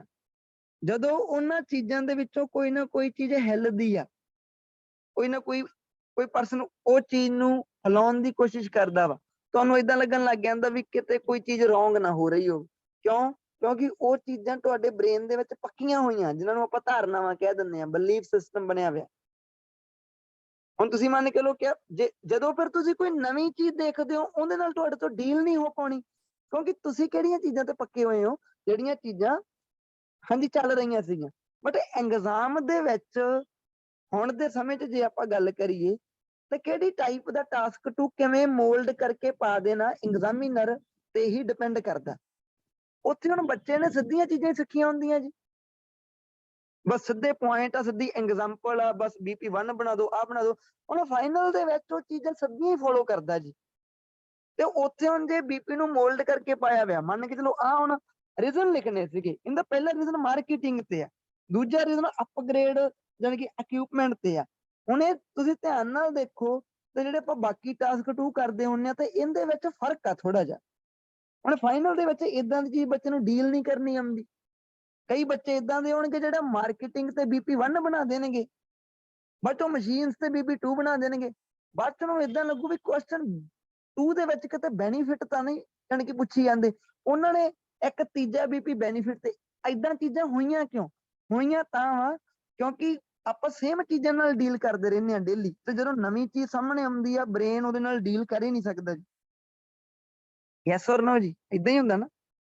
ਹੁਣ ਮੈਂ ਤੁਹਾਨੂੰ ਕਿਹਾ ਵੀ ਐਗਜ਼ਾਮਪਲਾਂ ਤੁਸੀਂ 2 ਦੇ ਸਕਦੇ ਹੋ, ਤੁਹਾਨੂੰ ਕੁਝ ਪਲ ਲਈ ਲੱਗਿਆ ਵੀ ਇਸ 'ਚ 2 ਐਗਜ਼ਾਮਪਲਾਂ ਵੀ ਪੋਸੀਬਲ ਆ, ਕਿਉਂਕਿ ਤੁਸੀਂ ਦੇਖੀਆਂ ਨਹੀਂ ਹੋਣੀਆਂ ਕਦੇ। ਯੈਸ ਔਰ ਨੋ? ਇਦਾਂ ਹੀ ਹੁੰਦਾ ਨਾ ਜੀ। ਪਰ ਉਹ ਚੀਜ਼ ਨੂੰ ਧਿਆਨ 'ਚ ਰੱਖਿਓ ਕਿ ਅੱਗੇ ਸਾਡੇ 2 ਪੁਆਇੰਟ ਇੱਕ ਸਿੰਗਲ ਚੀਜ਼ ਦੀ ਸਪੋਰਟ ਕਰਦੇ ਹੁੰਦੇ ਆ, ਅੱਜ ਸਾਡੇ 2 ਪੁਆਇੰਟ ਵੱਖੋ ਵੱਖਰੀਆਂ ਦੋਵਾਂ ਚੀਜ਼ਾਂ ਨੂੰ ਸਪੋਰਟ ਕਰ ਰਹੇ ਆ ਜੀ। ਇਹ ਚੀਜ਼ ਆਪਣੇ ਮਾਈਂਡ 'ਚ ਰੱਖਿਓ। ਹੁਣ ਮੈਂ ਤੁਹਾਨੂੰ ਕਿਹਾ ਕਿ ਤੁਸੀਂ ਮਾਰਕੀਟਿੰਗ ਵਾਲੇ ਦਾ ਰੀਜ਼ਨ ਲਿਖਤਾ ਜੀ ਕਿ ਮਾਰਕੀਟਿੰਗ ਜੋ ਹੈ ਉਹ ਤੇ ਕਿਉਂ ਧਿਆਨ ਦਿੰਦੇ ਆ। ਹੁਣ ਕੋਈ ਵੀ ਕੰਪਨੀ ਮਸ਼ੀਨਰੀ ਨੂੰ ਇੰਪਰੂਵ ਕਿਉਂ ਕਰੂਗੀ ਜੀ, ਕਿਉਂ ਉੱਤੇ ਜ਼ਿਆਦਾ ਧਿਆਨ ਦਊ? ਹੁਣ ਦੇਖੋ ਮੈਂ ਤੁਹਾਨੂੰ ਜੇ ਜ਼ਿਆਦਾ ਕਨਫਿਊਜ਼ ਨਾ ਕਰਾਂ ਤਾਂ ਆਲੋ ਮੈਂ ਇਹਨੂੰ ਚੱਕ ਹੀ ਦਿੰਦਾ ਜੀ, ਤੁਸੀਂ ਇੱਕ ਸਿੰਗਲ ਰੀਜ਼ਨ ਲਿਖ ਦਿਓ ਜੀ ਇਹਦਾ। ਕੋਈ ਵੀ ਕੰਪਨੀ ਮਸ਼ੀਨ ਨੂੰ ਅਪਗ੍ਰੇਡ ਤਾਂ ਕਰੂਗੀ ਆਪਣੀ ਜਾਣੀ ਕਿ ਪ੍ਰੋਡਕਟਿਵਿਟੀ ਨੂੰ ਵਧਾਉਣ ਦੇ ਲਈ, ਆਪਣੀ ਪੈਦਾਵਾਰ ਵਧਾਉਣ ਦੇ ਲਈ। ਯਾਨੀ ਕਿ ਪ੍ਰੋਡਕਟਿਵਿਟੀ ਵਰਡ ਯਾਨੀ ਕਿ ਪ੍ਰੋਡਿਊਸ ਤੋਂ, ਜੇ ਤੁਸੀਂ ਇਹਨੂੰ ਧਿਆਨ ਨਾਲ ਦੇਖੋ ਵਰਡ ਨੂੰ, ਇਹਦਾ ਜਨਮ ਕਿੱਥੋਂ ਹੋਇਆ? ਪ੍ਰੋਡਿਊਸ ਤੋਂ। ਪ੍ਰੋਡਿਊਸ ਦਾ ਮਤਲਬ ਹੁੰਦਾ ਪੈਦਾ ਕਰਨਾ। ਜਿਹੜੀਆਂ ਪੁਰਾਣੀਆਂ ਮਸ਼ੀਨਸ ਹੁੰਦੀਆਂ ਵਾ ਜੀ, ਉਹਨਾਂ ਦੀ ਟੈਕਨੋਲੋਜੀ ਵੀ ਪੁਰਾਣੀ ਹੁੰਦੀ ਆ, ਉਹ ਥੋੜਾ ਜਿਹਾ ਸਲੋ ਚੱਲਦੀਆਂ ਹੁੰਦੀਆਂ, ਤੇ ਹੁਣ ਡੇ ਬਾਏ ਡੇ ਜਿਹੜੀਆਂ ਨਵੀਆਂ ਮਸ਼ੀਨਸ ਹੁੰਦੀਆਂ ਵਾ, ਉਹ ਕਿਤੇ ਨਾ ਕਿਤੇ ਉਹਨਾਂ ਤੋਂ ਫਾਸਟਰ ਹੁੰਦੀਆਂ ਜੀ। ਪੁਰਾਣੀਆਂ ਮਸ਼ੀਨਾਂ ਜਿਹੜਾ ਕੰਮ 1 ਘੰਟੇ ਦੇ ਵਿੱਚ ਕਰਦੀਆਂ ਵਾ, ਲੇਟੈਸਟ ਮਸ਼ੀਨਸ ਉਹੀ ਕੰਮ 15 ਤੋਂ 20 ਮਿੰਟ ਦੇ ਵਿੱਚ ਕਰ ਦਿੰਦੀਆਂ ਜੀ। ਤੇ ਹਰ ਇੱਕ ਕੰਪਨੀ ਨੂੰ ਏਦਾਂ ਵਾ ਕਿ ਸਾਡੀ ਪ੍ਰੋਡਕਟਿਵਿਟੀ ਵੱਧਦੀ ਜਾਵੇ ਦਿਨੋਂ ਦਿਨ, ਵੀ ਸਾਨੂੰ ਵੇਟ ਨਾ ਕਰਨਾ ਪਵੇ। ਉਹ ਆਪਣਾ ਟਾਈਮ ਨਹੀਂ ਖਰਾਬ ਕਰਨਾ ਚਾਹੁੰਦੇ ਜੀ। ਪ੍ਰੋਡਕਟਿਵਿਟੀ ਵਧਾਉਣ ਦੇ ਲਈ। ਤਾਂ ਮੈਂ ਤੁਹਾਨੂੰ ਮਿਊਟ ਤੋਂ ਖੋਲਦਾ ਹੀ, ਯੈਸ ਔਰ ਨੋ, ਮਸ਼ੀਨਸ ਨੂੰ ਅਪਗ੍ਰੇਡ ਕਿਉਂ ਕੀਤਾ ਜਾਊਗਾ ਜੀ? ਨੈਚੁਰਲ ਜੀ ਗੱਲ ਆ, ਆਪਣੀ ਪ੍ਰੋਡਕਟਿਵਿਟੀ ਵਧਾਉਣ ਦੇ ਲਈ ਜੀ, ਕਿਉਂਕਿ ਪੁਰਾਣੀਆਂ ਮਸ਼ੀਨਸ ਆ ਸਲੋ ਕੰਮ ਕਰਨਗੀਆਂ, ਨਵੀਆਂ ਮਸ਼ੀਨਸ ਆ ਉਹਨਾਂ ਤੋਂ ਬਿਹਤਰ ਹੋਣਗੀਆਂ ਜੀ ਉਹ। ਯੈਸ ਔਰ ਨੋ ਜੀ? Yes sir, Yes, sir sir. Companies more Yes, sir. Profit earn ਕਰਨਗੀਆਂ। ਬਿਲਕੁਲ ਬਿਲਕੁਲ ਜੀ। ਤਾਂ ਕੀ ਹੈ ਜੀ ਇਹਦੇ ਵਿੱਚ ਆਪਾਂ ਦੂਜਾ ਪੁਆਇੰਟ ਲਿਖਿਆ ਕਿ ਜੀ ਜੋ ਗੈਜਟਸ ਆ ਉਹਨਾਂ ਨੂੰ ਇੰਪਰੂਵ ਕਰਨ ਤੇ ਧਿਆਨ ਉਹ ਤਾਂ ਦਿੰਦੇ ਆ ਕਿਉਂ ਜੀ ਕਿਤੇ ਨਾ ਕਿਤੇ ਉਹ ਆਪਣੀ ਪ੍ਰੋਡਕਟਿਵਿਟੀ ਨੂੰ ਇਨਹੈਂਸ ਕਰਨਾ ਚਾਹੁੰਦੇ ਆ ਜੀ। ਤੁਸੀਂ ਕਹੋ ਜੀ ਜੋ ਪੁਰਾਣੀਆਂ ਮਸ਼ੀਨਸ ਹੁੰਦੀਆਂ ਵਾ ਉਹ ਲੇਟੈਸਟ ਮਸ਼ੀਨਸ ਦੀ ਬਜਾਏ ਸਲੋਅਰ ਹੁੰਦੀਆਂ ਵਾ, ਤੇ ਕਿਤੇ ਨਾ ਕਿਤੇ ਉਹ ਯਾਨੀ ਕਿ ਪ੍ਰੋਡਕਸ਼ਨ ਦੇ ਮਾਮਲੇ 'ਚ ਹਜੇ ਘੱਟ ਹੁੰਦੀਆਂ ਜੀ। ਫੋਰ ਐਗਜ਼ਾਮਪਲ ਚੱਕ ਲਓ ਜੀ, ਫੋਰ ਐਗਜ਼ਾਮਪਲ ਇੱਕ ਮਿੰਟ ਮੈਂ ਤੁਹਾਨੂੰ ਦੱਸ ਦੇ। ਫੋਰ ਮੰਨ ਕੇ ਚੱਲੋ ਮੈਨੂਫੈਕਚਰਿੰਗ ਕੰਪਨੀ ਦੇ ਵਿੱਚ ਤੁਸੀਂ ਕਹੋ ਜੀ 3 ਮਸ਼ੀਨਸ ਆ ਜੀ, ਉਹਨਾਂ ਵਿੱਚੋਂ ਇੱਕ ਮਸ਼ੀਨ ਜਿਹੜੀ ਹੈਗੀ ਆ ਉਹਦਾ ਕੰਮ ਹੈਗਾ ਵਾ, ਮੰਨ ਕੇ ਲਓ ਇੱਕ ਦਾ ਕੰਮ ਹੈਗਾ ਜੀ ਫਿਲਿੰਗ ਕਰਨਾ, ਦੂਸਰੇ ਦਾ ਕੰਮ ਹੈਗਾ ਜੀ ਯਾਨੀ ਕਿ ਲੇਬਲਿੰਗ ਕਰਨਾ, ਲੇਬਲ ਲਾਈ ਜਾਂਦੀ ਹੈ ਬੋਟਲਸ ਤੇ, ਤੀਜੀ ਮਸ਼ੀਨ ਬਾਅਦ ਚੋਂ ਪੈਕ ਕਰਦੀ ਹੈ ਜੀ। ਹੁਣ 3 ਮਸ਼ੀਨਸ ਆ ਕੰਪਨੀ ਕੋਲੇ ਜੀ, ਪਹਿਲਾਂ ਫਿਲਿੰਗ ਕਰਨ ਤੋਂ ਬਾਅਦ ਚੋਂ ਉਹ ਉਹਨੂੰ ਲੇਬਲ ਲਈ ਚੱਕ ਕੇ ਲੈ ਕੇ ਜਾਂਦੇ ਆ, ਲੇਬਲ ਲਈ ਉਹ ਬਾਅਦ ਚੋਂ ਪੈਕਿੰਗ ਵਾਲੀ ਮਸ਼ੀਨ ਤੇ ਚੱਕ ਕੇ ਲੈ ਕੇ ਜਾਂਦੇ ਆ। ਹੁਣ ਇੱਕ ਨਵੀਂ ਮਸ਼ੀਨ ਆ ਗਈ ਜਿਹੜੀ ਤਿੰਨੇ ਕੰਮ ਖੁਦ ਹੀ ਕਰੀ ਜਾਂਦੀ ਹੈ, ਵਿੱਚ ਡਿਸਟਰਬੈਂਸ ਕ੍ਰੀਏਟ ਹੀ ਨਹੀਂ ਹੁੰਦੀ। ਉਹ ਮਸ਼ੀਨ ਆਪੇ ਫਿਲਿੰਗ ਕਰਨ ਤੋਂ ਬਾਅਦ ਚੋਂ ਨਾਲ ਹੀ ਲੇਬਲ ਲਾ ਦਿੰਦੀ ਹੈ, ਨਾਲ ਹੀ ਪੈਕ ਕਰ ਦਿੰਦੀ ਹੈ। ਤਾਂ ਵਿਚ ਵਨ ਇਜ਼ ਬੈਟਰ? ਕੰਪਨੀਆਂ ਇਹਨਾਂ ਨੂੰ ਛੱਡ ਕੇ ਨਵੀਆਂ ਲਿਆਉਣਗੀਆਂ ਨਾ ਫਿਰ। Second one sir. ਯੈਸ ਸਮਝ ਗਏ ਨਾ ਜੀ? Yes, yes sir. ਔਰ ਨੋ ਜੀ? ਤਾਂ ਤੁਸੀਂ ਕਹਿ ਸਕਦੇ ਹੋ ਜੀ ਇੱਕ ਮੈਨੂਫੈਕਚਰਿੰਗ ਕੰਪਨੀ ਦੇ ਵਿੱਚ 3 ਸੈਪਰੇਟ ਮਸ਼ੀਨਸ, ਫਿਲਿੰਗ, ਲੇਬਲਿੰਗ ਤੇ ਪੈਕਿੰਗ। ਤੁਸੀਂ ਕਹੋ ਜੀ ਇਹ ਤਿੰਨੇ ਸੈਪਰੇਟ ਆ, ਨੈਚੁਰਲ ਜੀ ਗੱਲ ਆ, ਟਾਈਮ ਜ਼ਿਆਦਾ ਖਰਾਬ ਹੋਊਗਾ। ਇਹਦੇ ਨਾਲੋਂ ਬਿਹਤਰ ਹੈ ਕੰਪਨੀ ਇੱਕ ਸਿੰਗਲ ਮਸ਼ੀਨ ਲਊਗੀ ਜਿਹੜੀ ਤਿੰਨੇ ਕੰਮ ਇੱਕੋ ਚ ਕਰਦੀ ਹੈ ਜੀ। ਸਮਝ ਗਏ ਨਾ ਜੀ? ਯੈਸ ਤਾਂ ਸਰ। ਇਹ ਤੁਹਾਡਾ ਸੈਕਿੰਡ ਪੁਆਇੰਟ ਇੱਧਰ ਹੋ ਸਕਦਾ ਜੀ। ਵੈਸੇ ਇੱਕ ਹੋਰ ਪੁਆਇੰਟ ਕਿਹੜਾ ਸੀਗਾ ਜੇ ਨਾਲ ਨਾਲ ਆਪਾਂ ਕਹਿੰਦੇ, ਇੱਕ ਤਾਂ ਜੀ ਹਾਂਜੀ ਪ੍ਰੋਡਕਟਿਵਿਟੀ ਵੱਧਦੀ ਆ। ਨੰਬਰ 2 ਤੇ ਤੁਸੀਂ ਇੱਕ ਵਰਡ ਸੁਣਿਆ ਹੋਊਗਾ ਮਾਸ production. Yes, sir. Sir, mass production means total production. ਉਹ ਕਹਿੰਦੇ ਕਿ ਮਾਸ ਪ੍ਰੋਡਕਸ਼ਨ ਮੀਨਸ ਹੁੰਦਾ ਵਾ ਕੋਈ ਚੀਜ਼ ਯਾਨੀ ਕਿ ਬਲਕ ਦੇ ਵਿੱਚ ਪ੍ਰੋਡਿਊਸ ਕਰਕੇ ਰੱਖ ਲੈਣੀ, ਬਲਕ ਦੇ ਵਿੱਚ। ਸਮਝ ਗਏ? ਇਹਨੂੰ ਤੁਸੀਂ ਵੈਸੇ ਛੱਡ ਵੀ ਸਕਦੇ ਹੋ, ਜ਼ਰੂਰੀ ਨਹੀਂ ਇਹਨੂੰ ਲਿਖਣਾ, ਬਟ ਮੇਨ ਕੰਪਨੀ ਦੇ ਇਦਾਂ ਕਿਉਂ ਕਰਦੀਆਂ Sir, ਜੀ? bulk ਦਾ meaning ਕੀ ਹੁੰਦਾ? ਬਲਕ ਦਾ ਮੀਨਸ ਜ਼ਿਆਦਾ, lot of. Huge amount of production. ਹਾਂ ਬਿਲਕੁਲ, ਬਲਕ ਦਾ ਮੀਨਸ ਜੀ ਹਿਊਜ ਅਮਾਉਂਟ। ਲੱਗ ਗਿਆ ਪਤਾ ਜੀ? Sir, ਮਾਸ just ਪ੍ਰੋਡਕਸ਼ਨ cost ਦਾ ਵੀ ਮਤਲਬ ਕਹਿ ਹੁੰਦਾ ਸਕਦੇ ਹਾਂ। ਜ਼ਿਆਦਾ। ਕਿਹੜਾ ਜੀ? Sir, cost ਵੀ ਮਤਲਬ ਉਹਨਾਂ ਦੀ ਜਿਹੜੀਆਂ ਪੁਰਾਣੀਆਂ ਮਸ਼ੀਨਸ ਹੁੰਦੀਆਂ ਤਾਂ ਉਹਨਾਂ ਨੂੰ ਮਤਲਬ ਕਿ ਹੁਣ ਰਿਪੇਅਰ ਕਰਵਾਉਣਾ ਪੈਂਦਾ ਉਹਨਾਂ ਨੂੰ, ਤੇ ਉਹ ਹਾਂ ਵਰਕ ਵੀ ਬਿਲਕੁਲ ਪ੍ਰੋਪਰ ਨਹੀਂ ਕਰਦੀਆਂ, ਜਿਹਦੇ ਕਰਕੇ ਉਹਨਾਂ ਦੀ ਕੋਸਟ ਜ਼ਿਆਦਾ ਲੱਗਦੀ ਹੈ। ਬਟ ਜੇ ਨਿਊ ਬਿਲਕੁਲ ਜੀ। ਮਸ਼ੀਨਸ ਨਿਊ ਟੈਕਨੋਲੋਜੀ ਫੋਲੋ ਕਰਦੀਆਂ ਤਾਂ ਉਹਨਾਂ ਦੀ ਕੋਸਟ ਘੱਟ ਜੂਗੀ, ਜਿਹਦੇ ਨਾਲ ਉਹ ਜ਼ਿਆਦਾ ਪ੍ਰੋਫਿਟ ਅਰਨ ਕਰਨਗੇ। ਹਾਂ ਬਿਲਕੁਲ। ਇਹ ਕਹਿੰਦੇ ਡਿਮਾਂਡ ਸਪਲਾਈ ਲਈ ਵੀ ਹੋ ਸਕਦਾ ਹੈ। ਡਿਮਾਂਡ ਸਪਲਾਈ ਨੂੰ ਬੈਲੈਂਸ ਕਰਨ ਦੇ ਲਈ, ਬਿਲਕੁਲ ਸਮਝ ਗਏ ਨਾ? ਪ੍ਰੋਡਕਟਿਵਿਟੀ ਵਧਾ ਕੇ ਤਾਂ ਕਿ ਡਿਮਾਂਡ ਸਪਲਾਈ ਕਿਉਂਕਿ ਨੂੰ ਕੰਪੀਟੀਸ਼ਨ ਜ਼ਿਆਦਾ ਹੈ ਔਰ ਜਿਹੜਾ ਬਿਲਕੁਲ ਪ੍ਰੋਡਕਟਸ ਦੀ ਜਿਹੜੀ ਹੈਗੀ ਆ ਡਿਮਾਂਡ ਜ਼ਿਆਦੀ ਆ, ਉਹ ਬਿਲਕੁਲ ਸਪਲਾਈ ਪੂਰੀ ਕਰਨ ਵਾਸਤੇ ਵੀ ਜਿਹੜੀਆਂ ਹੈਗੀਆਂ ਨਾ, ਜਿਹੜੀਆਂ ਨਿਊ ਟੈਕਨੋਲੋਜੀ ਨੂੰ ਬਿਲਕੁਲ, ਕਿਉਂਕਿ ਮਸ਼ੀਨ ਨੂੰ ਅਪਡੇਟਡ ਪ੍ਰੋਡਕਟਿਵਿਟੀ ਕੀਤਾ ਵਧਣ ਦੇ ਜਾਂਦਾ। ਨਾਲ ਚੀਜ਼ਾਂ ਜ਼ਿਆਦਾ ਪ੍ਰੋਡਿਊਸ ਹੋਣਗੀਆਂ, ਚੀਜ਼ਾਂ ਜ਼ਿਆਦਾ ਪ੍ਰੋਡਿਊਸ ਹੋਣ ਦੇ ਨਾਲ ਪਰਚੇਜ਼ਰਸ ਦੀ ਜਾਂ ਕੰਜ਼ਿਊਮਰਸ ਦੀ ਜਿਹੜੀ ਡਿਮਾਂਡ ਆ ਉਹਨੂੰ ਫੁੱਲਫਿਲ ਕੀਤਾ ਜਾ ਸਕਦਾ। ਵਰਡ ਲਿਖ ਲਿਓ, ਫੁੱਲਫਿਲ ਲਿਖ ਲਿਓ, ਡਿਮਾਂਡ ਲਿਖ ਲਿਓ, ਕੰਜ਼ਿਊਮਰ ਲਿਖ ਲਿਓ, ਸਮਝ ਗਏ ਨਾ ਜੀ? ਕਸਟਮਰਸ ਲਿਖ ਲਿਓ। ਕਲੀਅਰ ਹੈ ਜੀ? ਇਹ BP1 ਤਾਂ ਪਤਾ ਲੱਗ ਗਿਆ ਨਾ ਆਪਾਂ ਕਿੱਦਾਂ ਲਿਖਣਾ? Yes, sir. ਹੁਣ ਦੇਖੋ BP2 ਦੇ ਲਈ ਇੱਕ ਵਾਰੀ ਕੁਐਸਚਨ ਪੜੋ, ਫਿਰ ਬੱਚਾ ਕੁਐਸਚਨ ਵੱਲ ਦੇਖਦਾ ਹੀ ਨਹੀਂ ਜੀ। ਦੇਖਦਾ ਦੱਸਾਂ ਕਦੋਂ ਆ? ਜਦੋਂ ਕਨਕਲੂਜਨ ਲਿਖੀ ਜਾਂਦਾ, ਬਾਅਦ ਚੋਂ ਜਾਂਦਾ ਵੀ ਦੂਜਾ ਕੁਐਸਚਨ ਕੀ ਸੀ, ਬਾਅਦ ਚ ਉਹਨੂੰ ਪਤਾ ਲੱਗਦਾ ਮੇਰਾ BP2 ਗਲਤ ਹੋ ਗਿਆ। ਉਦੋਂ ਬਿਹਤਰ ਹੈ ਕਿ ਪਹਿਲਾਂ ਹੀ ਉੱਤੇ ਜਾ ਵੜੋ ਜੀ, ਇੱਕ ਵਾਰੀ ਫਿਰ ਪੜ ਲਓ ਜੀ। ਕਹਿੰਦੇ ਜੀ will it ਬੈਨੀਫਿਟ ਕੀ ਇਹ ਚੀਜ਼ ਬੈਨੀਫਿਟ ਹੋਊਗੀ ਜੀ? ਕਿਹੜੀ ਚੀਜ਼ ਨੂੰ ਕਹਿ ਰਹੇ ਬੈਨੀਫਿਟ ਹੋਊਗੀ? ਵੀ ਜਿਹੜੀਆਂ ਕੰਪਨੀਜ਼ ਮਾਰਕੀਟਿੰਗ ਤੇ ਇੰਨਾ ਜ਼ਿਆਦਾ ਜ਼ੋਰ ਲਾ ਰਹੀਆਂ ਤੇ ਆਪਣੇ ਜੋ ਜੋ ਇਕਵਿਪਮੈਂਟ ਆ ਉਹਨਾਂ ਤੇ ਇੰਨਾ ਫੋਕਸ ਕਰ ਰਹੀਆਂ, ਕੀ ਇਹ ਚੀਜ਼ ਬੈਨੀਫੀਸ਼ੀਅਲ ਹੋਊਗੀ? Yes sir. ਤੇ ਕਿਵੇਂ? ਹੁਣ ਧਿਆਨ ਨਾਲ ਦੇਖਿਓ ਜੀ ਇੱਧਰ। ਹੁਣ ਜੇ ਤੁਸੀਂ ਕਹਿੰਦੇ ਹੋ ਜੀ ਡੈਫੀਨੇਟਲੀ ਜੀ, ਤੁਸੀਂ ਇੱਥੇ ਦੇਖੋ ਤੁਹਾਡਾ ਜਿਹੜਾ ਓਪੀਨੀਅਨ ਆ, ਤੁਸੀਂ ਕਹਤਾ ਲਓ ਡੈਫੀਨੇਟਲੀ ਵੀ ਹੋਊਗੀ।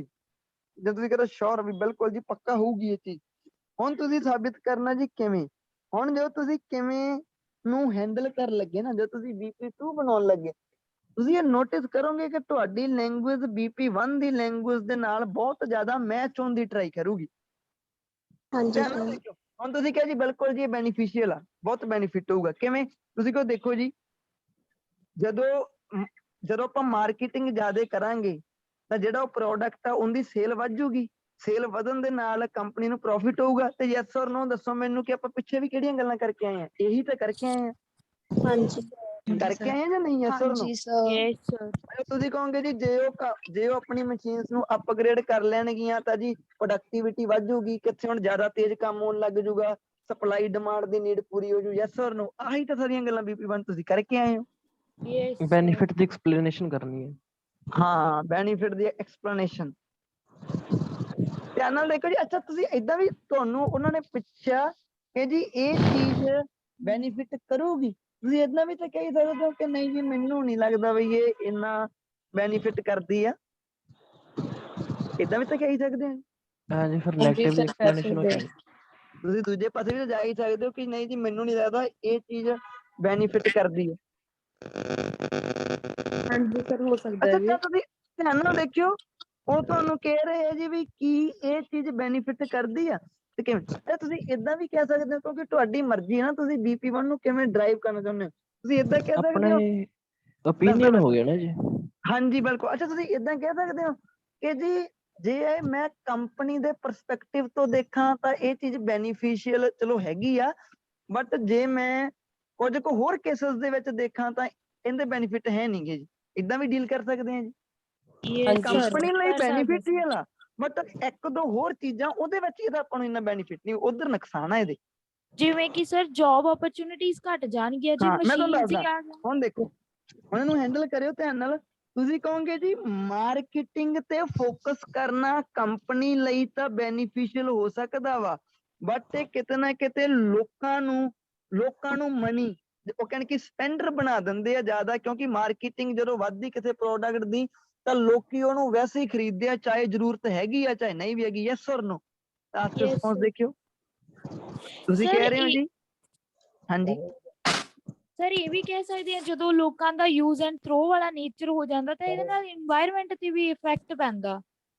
ਹਾਂ ਬਿਲਕੁਲ, ਤੁਸੀਂ ਜਾਣੀ ਕਿ ਜੱਜ ਕਰ ਸਕਦੇ ਹੋ। ਮੈਂ ਬੱਚੇ ਨੂੰ ਇੱਕ ਵਾਰੀ ਰਿਪੀਟ ਕਰਦਾ, ਫਿਰ ਧਿਆਨ ਨਾਲ ਦੇਖਿਓ। ਤੁਸੀਂ BP2 ਨੂੰ ਇਦਾਂ ਡੀਲ ਕਰ ਸਕਦੇ ਹੋ ਕਿ ਜੀ ਬਿਲਕੁਲ ਇਹ ਬੈਨੀਫੀਸ਼ੀਅਲ ਹੋਊਗੀ, ਬਟ ਸਿਰਫ ਕੰਪਨੀ ਦੇ ਪਰਸਪੈਕਟਿਵ ਤੋਂ ਬੈਨੀਫੀਸ਼ੀਅਲ ਹੋਊਗੀ। ਜੇ ਆਪਾਂ ਇੰਡੀਵਿਜੂਅਲ ਤੇ ਸੁਸਾਇਟੀ ਲੈਵਲ ਤੇ ਦੇਖੀਏ ਤਾਂ ਇਹ ਚੀਜ਼ ਇੰਨੀ ਬੈਨੀਫੀਸ਼ੀਅਲ ਸਾਬਿਤ ਹੋਣੀ ਹੋਈ ਨਹੀਂ। ਤੁਸੀਂ ਕਹੋ ਜੀ ਦੇਖੋ, ਜੇ ਮੈਂ ਮਾਰਕੀਟਿੰਗ ਦੀ ਗੱਲ ਕਰਾਂ ਤਾਂ ਇਹ ਚੀਜ਼ ਆਪਾਂ ਨੂੰ ਪਤਾ ਵਾ ਕਿ ਬਿਲਕੁਲ ਸੇਲ ਵਧੂਗੀ, ਜਿਵੇਂ ਮੈਂ ਤਾਂ ਲਿਖ ਕੇ ਆਇਆ ਵਾਂ। ਬਟ ਜੇ ਮੈਂ ਦੇਖ ਲਵਾਂ ਕਿ ਮਾਰਕੀਟਿੰਗ ਜ਼ਿਆਦਾ ਹੋਣ ਨਾਲ ਵੀ ਲੋਕੀ ਜਿਹੜੇ ਹੈਗੇ ਆ ਉਹ ਚੀਜ਼ਾਂ ਨੂੰ ਬਾਏ ਜ਼ਿਆਦਾ ਕਰਨ ਲੱਗ ਜਾਂਦੇ ਆ ਜੀ। ਜਿਹੜੀਆਂ ਚੀਜ਼ਾਂ ਨਹੀਂ ਚਾਹੀਦੀਆਂ ਉਹਨਾਂ ਨੂੰ ਵੀ ਬਾਏ ਕਰਨ ਲੱਗ ਜਾਂਦੇ ਆ।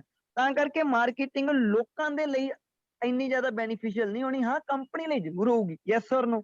ਸਹੀ ਹੈ ਜੀ ਕਿਉਂਕਿ ਪੁਆਇੰਟ? ਕੰਪਨੀ ਆਪਣਾ ਪ੍ਰੋਡਕਟ ਵੇਚਣ ਲਈ ਮਾਰਕੀਟਿੰਗ ਕਰ ਰਹੀ ਹੈ। ਕੋਈ ਹਾਂ ਮੀਨਸ ਬਿਲਕੁਲ ਉਹਦਾ ਕਈ ਵਾਰੀ ਫਾਲਸ ਕੋਈ ਫੇਕ ਇਨਫੋਰਮੇਸ਼ਨ ਵੀ ਪ੍ਰੋਵਾਈਡ ਕਰਦੀ ਨਾ ਮਾਰਕੀਟਿੰਗ ਦੇ ਅੱਛਾ, ਥਰੂ। ਤੁਸੀਂ ਇਹਨਾਂ ਤਾਂ ਜਿਸ ਤਰ੍ਹਾਂ ਸਰ ਆਪਾਂ ਐਡਵਰਟਾਈਜ਼ਮੈਂਟ ਦਾ ਕਹਿ ਸਕਦੇ ਹਾਂ ਵੀ ਬਿਲਕੁਲ ਥਰੂ ਦੇਖੋ, ਕਈ ਐਡਵਰਟਾਈਜ਼ਮੈਂਟ। ਪ੍ਰੋਡਕਟ ਦੀ ਮਾਰਕੀਟਿੰਗ ਵਧਾ ਚੜਾ ਕੇ ਕਰ ਦਿੰਦੇ ਆ, ਬਟ ਉਹ ਪ੍ਰੋਡਕਟ ਹਾਂਜੀ ਇੰਨਾ ਹੁੰਦਾ ਨਹੀਂ ਨਾ।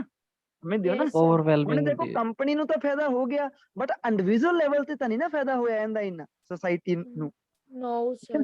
ਤੇ ਉਸੇ ਤਰ੍ਹਾਂ ਹੀ ਤੁਸੀਂ ਜਿਹੜੀਆਂ ਮਸ਼ੀਨਸ, ਤੁਸੀਂ ਕਹੋ ਜੀ ਸੇਮ ਕੇਸ ਹੀ ਮਸ਼ੀਨਸ ਨੂੰ ਅਪਗ੍ਰੇਡ ਲੈ ਕੇ, ਤੁਸੀਂ ਕਹੋ ਜੀ ਮਸ਼ੀਨਸ ਅਪਗ੍ਰੇਡ ਜਦੋਂ ਕਰਦੇ ਆ, ਬਿਲਕੁਲ ਜੀ ਕੰਪਨੀ ਨੂੰ ਤਾਂ ਫਾਇਦਾ ਹੋਣਾ ਹੀ ਹੈ। ਤਾਂ ਮੈਂ ਪਹਿਲਾਂ ਹੀ ਕਹਿਤਾ ਪ੍ਰੋਡਕਟਿਵਿਟੀ ਵਧਣੀ ਆ, ਮਾਸ ਪ੍ਰੋਡਕਸ਼ਨ ਹੋ ਜਾਣੀ ਆ। ਬਟ ਜਿਵੇਂ ਜਿਵੇਂ ਹੀ ਕੰਪਨੀਜ਼ ਦੇ ਵਿੱਚ ਜਾਣੀ ਕਿ ਲੇਟੈਸਟ ਜੋ ਮਸ਼ੀਨਸ ਉਹ ਸੈਟਅਪ ਕੀਤੀਆਂ ਜਾਂਦੀਆਂ ਵਾ, ਉਸੇ ਤਰ੍ਹਾਂ ਹੀ ਹਿਊਮਨ ਰੋਲ ਖਤਮ ਹੋਈ ਜਾਂਦੇ ਉੱਥੇ। Yes sir job Yes or no? Opportunities ਹੋਏਗੀ। ਜੌਬ ਓਪਰਚੁਨਿਟੀਜ਼ ਜਿਹੜੇ ਮੈਨੂਅਲ ਕੰਮ ਆ ਉਹ ਖਤਮ ਹੋਈ ਜਾਂਦੇ ਆ ਜੀ। ਸਮਝਦੇ ਨਹੀਂ ਮੇਰੀ ਗੱਲ? ਹਾਂਜੀ ਸਰ। ਤਾਂ ਦੇਖੋ BP2 ਨੂੰ ਤੁਸੀਂ ਕਿਵੇਂ ਡੀਲ ਕਰਨਾ ਇਹ ਡਿਪੈਂਡ ਕਰਦਾ ਜੀ ਤੁਹਾਡੇ ਤੇ, ਕਿ ਤੁਸੀਂ ਇਹਨੂੰ ਸਪਲਿਟ ਉਦੋਂ ਵੀ ਜ਼ਿਆਦਾ ਕਰ ਲਿਆ। ਹੁਣ ਇਹ ਚੀਜ਼ ਤਾਂ ਹੀ ਹੋ ਸਕਦੀ ਹੈ ਜੇ ਤੁਸੀਂ ਇਹ ਚੀਜ਼ ਨੂੰ ਵੀ ਸੋਚੋ ਵੀ ਹਾਂ ਵੀ ਮੇਰਾ ਜਾਣੀ ਕਿ ਮੇਰੀ ਮਰਜ਼ੀ ਆ, ਜਾਂ ਤਾਂ ਮੈਂ ਕਹਿ ਦਵਾਂ ਕਿ ਜੀ ਇਹ ਚੀਜ਼ ਬੈਨੀਫਿਟ ਕਰਦੀ ਹੈ। ਬਿਲਕੁਲ। ਅੱਛਾ, ਤੁਹਾਡੇ ਤੋਂ ਉਹਨਾਂ ਨੇ ਪੁੱਛਿਆ ਇੱਥੇ ਵੀ ਬੈਨੀਫਿਟ ਕਿਹਦੇ ਲਈ ਆ? ਕੁਐਸਚਨ ਨੇ ਤਾਂ ਨਹੀਂ ਨਾ ਕਿਹਾ। No sir. ਤੇ ਆਪਾਂ ਹੁਣ ਮੰਨ ਕੇ ਚੱਲੋ ਜੇ ਏਦਾਂ ਕਹਿਣ, ਜਾਣੀ ਕਿ ਨੋ ਡਾਊਟ ਆਪਾਂ ਏਦਾਂ ਵੀ ਕਹਿ ਸਕਦੇ ਹਾਂ ਬਿਲਕੁਲ ਜੀ ਇਹ ਚੀਜ਼ ਬੈਨੀਫੀਸ਼ੀਅਲ ਆ। ਅੱਛਾ, ਫਿਰ ਤੁਹਾਨੂੰ ਨਾਲ ਧਿਆਨ ਰੱਖਣਾ ਪੈਣਾ ਸੀ ਕਿ ਮੇਰੇ BP1 ਦੀ ਲੈਂਗੁਏਜ ਦੇ ਨਾਲ ਮੈਚ ਨਾ ਹੋਵੇ ਜੀ। ਤੁਸੀਂ ਏਦਾਂ ਲਿਖਣਾ ਸੀ ਕਿ ਬਿਲਕੁਲ ਜੀ ਜਦੋਂ ਜੇ ਮਾਰਕੀਟਿੰਗ ਕਰਾਂਗੇ ਤਾਂ ਜੀ ਕਿਤੇ ਨਾ ਕਿਤੇ ਕੰਪਨੀਜ਼ ਵਗੈਰਾ ਨੂੰ ਪ੍ਰੋਫਿਟ ਹੋ ਕੇ ਡਿਵੈਲਪਮੈਂਟ ਹੋਊਗੀ ਜੀ। ਸਮਝ ਗਏ ਨਾ?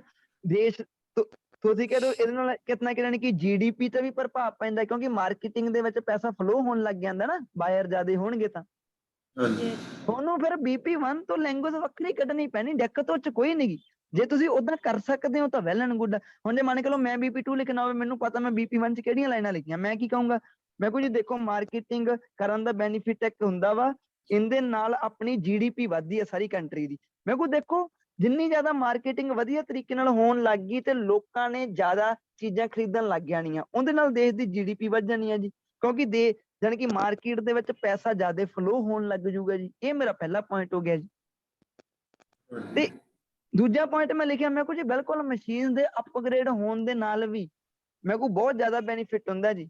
ਬੈਨੀਫਿਟ ਕਿਵੇਂ ਹੁੰਦਾ? ਮੈਂ ਕੁਝ ਦੇਖੋ ਇਹਦੇ ਨਾਲ ਜਾਣੀ ਕਿ ਮਾਸ ਪ੍ਰੋਡਕਸ਼ਨ ਹੋ ਕੇ ਜਾਣੀ ਕਿ ਕੰਪਨੀਆਂ ਨੂੰ ਹੋਰ ਵੀ ਬੈਨੀਫਿਟ ਹੋ ਸਕਦੇ ਆ ਜੀ। ਕਿੱਥੇ ਉਹ ਸਿਰਫ ਲੋਕਲ ਲੋਕਾਂ ਦੀਆਂ ਨੀਡਸ ਪੂਰੀਆਂ ਕਰ ਰਹੇ ਸੀਗੇ, ਹੁਣ ਉਹ ਆਪਣੀ ਐਕਸਪੋਰਟ ਇੰਪੋਰਟ ਵਿੱਚ ਵੀ ਟ੍ਰੇਡਿੰਗ ਕਰ ਸਕਦੇ ਆ ਜੀ। ਮੈਂ ਕੋਈ ਚਾਈਨਾ ਕਿਉਂ ਅੱਗੇ ਆ? ਚਾਈਨਾ ਦੀਆਂ ਕੰਪਨੀ ਦੇ ਵਿੱਚ ਇੰਨੀਆਂ ਤਕੜੀਆਂ ਮਸ਼ੀਨਸ ਲਾਈਆਂ ਹੋਈਆਂ ਵਾ, ਉਹ ਮਾਸ ਪ੍ਰੋਡਕਸ਼ਨ ਸਾਰੀਆਂ ਕੰਟਰੀਆਂ ਲਈ ਕਰੀ ਜਾਂਦਾ ਵਾ। ਦੇਖੋ ਹੁਣ ਮੇਰੇ BP2 ਦੇ ਵਿੱਚ ਥੋਟਸ ਮੈਂ ਵੈਰੀ ਕਰਾਈਆਂ ਜਿਹੜੀਆਂ BP1 ਦੇ ਨਾਲ ਮਿਲ ਨਹੀਂ ਰਹੀਆਂ। ਯੈਸ ਔਰ ਨੋ? ਹਾਂਜੀ ਯੈਸ ਸਰ। ਜਾਂ ਤਾਂ ਤੁਹਾਡੇ ਕੋਲੇ ਇਹ ਰਸਤਾ ਵਾ, ਠੀਕ ਆ, ਜਾਂ ਤੁਹਾਡੇ ਕੋਲ ਦੂਜਾ ਰਸਤਾ ਹੁੰਦਾ ਕਿ ਜੀ ਬਿਲਕੁਲ ਫਿਰ ਕਦੇ ਜੇ ਕੰਪਨੀ ਦੇ ਪੁਆਇੰਟ ਆਫ ਵਿਊ ਤੋਂ ਤਾਂ ਹੈਗੇ ਬੈਨੀਫਿਟ, ਜਿਵੇਂ ਕਿ ਮੈਂ ਉੱਪਰ ਤੁਹਾਨੂੰ ਦੱਸ ਹੀ ਆਇਆ ਵੀ ਕੰਪਨੀਆਂ ਇੱਥੇ ਕਾਹਤੋਂ ਐਂ ਕਰਦੀਆਂ, ਬਟ ਜੇ ਆਪਾਂ ਸੁਸਾਇਟੀ ਤੇ ਇੰਡੀਵਿਜੂਅਲ ਲੈਵਲ ਤੇ ਦੇਖੀਏ ਤਾਂ ਇਹ ਡਰਾਬੈਕਸ ਆ ਜੀ। ਉਹ ਕਿਵੇਂ ਸੀਗਾ ਕਿ ਲੋਕੀ ਜ਼ਿਆਦਾ ਸਪੈਂਡਿੰਗ ਵਾਲੇ ਬਣ ਜਾਂਦੇ ਆ, ਜ਼ਿਆਦਾ ਉਹ ਖਰਚੇ ਕਰਨ ਵਾਲੇ ਬਣ ਜਾਂਦੇ ਆ, ਤੇ ਸੁਸਾਇਟੀ ਵਿੱਚ ਕੰਪਨੀਜ਼ ਦੇ ਵਿੱਚ ਜ਼ਿਆਦਾ ਲੇਟੈਸਟ ਮਸ਼ੀਨਸ ਓਕੇ ਸੈਟਅਪ ਹੋਣ ਦੇ ਨਾਲ ਲੋਕੀ ਕਈ ਘਰੇ ਵੀ ਬਹਿ ਜਾਂਦੇ, ਕਿਉਂਕਿ ਹਿਊਮਨ ਰੋਲ ਖਤਮ ਹੋ ਜਾਂਦਾ। ਕਲੀਅਰ ਹੈ ਜੀ ਸਾਰਿਆਂ ਨੂੰ? ਯੈਸ ਸਰ ਹਾਂ, ਤਾਂ ਇਹ ਹਿਸਾਬ ਨਾਲ ਤੁਸੀਂ ਜਿਹੜਾ ਐਸੇ ਹੈ ਜੀ ਉਹਨੂੰ ਡੀਲ ਕਰਨਾ ਜੀ। ਤੁਹਾਡੀ ਅਨਐਮਪਲੋਇਮੈਂਟ ਰੇਟ ਵੱਧ ਜੂਗੀ। ਅਨਐਮਪਲੋਇਮੈਂਟ ਰੇਟ ਆ ਉਹ ਜਿਹੜਾ ਇਨਕਲਾਈਨ ਹੋ ਜੂਗਾ ਜੀ। ਸਮਝ ਗਏ ਨਾ? ਸਰ ਜਿਹੜਾ ਮੈਂ ਪੁਆਇੰਟ ਬੋਲਿਆ ਸੀਗਾ ਕਿ ਇੰਪਲਸਿਵ ਬਾਇਰ ਰੇਟ ਦੇ ਨਾਲ এনवायरमेंट ਤੇ ਇਫੈਕਟ ਪਊਗਾ, ਸਰ ਉਹ ਇਹ ਰਿਜ਼ਲਟ ਕੱਢ ਸਹੀ ਦਿਓ। ਆ? ਉਹ ਤੁਸੀਂ ਰਿਜ਼ਲਟ ਜਿਹੜਾ এনवायरमेंट ਵਾਲਾ ਤੁਸੀਂ ਇੱਕੋ ਸਿੰਗਲ ਲਾਈਨ ਦਾ ਰਿਜ਼ਲਟ ਕੱਢ ਸਕਦੇ। ਸਮਝ ਗਏ? ਠੀਕ ਹੈ sir, ਠੀਕ ਹੈ ਹਾਂ, ਸਰ। ਇਹਨਾਂ ਨੇ ਇੱਕ ਵਰਡ ਬੋਲਿਆ ਇੰਪਲਸਿਵ ਬਾਇਰ, ਜਾਣੀ ਕਿ ਲੋਕਾਂ ਨੇ ਬਣ ਜਾਣਾ ਇੰਪਲਸਿਵ ਬਾਇਰ। ਮਤਲਬ ਕਿ ਉਹ ਬੰਦਾ ਜਿਹੜਾ ਚੀਜ਼ਾਂ ਨੂੰ ਲੈਣ ਲੱਗਾ ਕੁਝ ਨਾ ਸੋਚੇ ਜੀ, ਚੀਜ਼ਾਂ ਬਸ ਲਈ ਜਾਵੇ। ਇੰਪਲਸਿਵ ਬਾਇਰ ਨੋਟ ਕਰ ਲਓ ਜੀ, ਇੰਪਲਸਿਵ ਬਾਇਰ। ਬਲਾਈਂਡਲੀ ਕਿਸੇ ਚੀਜ਼ ਨੂੰ ਪਰਚੇਸ ਕਰਨਾ, ਹਾਂਜੀ ਬਲਾਈਂਡਲੀ ਕਿਸੇ ਚੀਜ਼ ਨੂੰ ਪਰਚੇਸ ਕਰਨਾ ਬਿਨਾਂ ਬਿਲਕੁਲ, ਹਾਂ, ਜਾਣੀ ਕਿ ਬਲਾਈਂਡਲੀ ਕਿਸੇ ਚੀਜ਼ ਨੂੰ ਪਰਚੇਜ਼ ਕਰਨਾ ਹੈ। ਠੀਕ ਹੈ ਨਾ?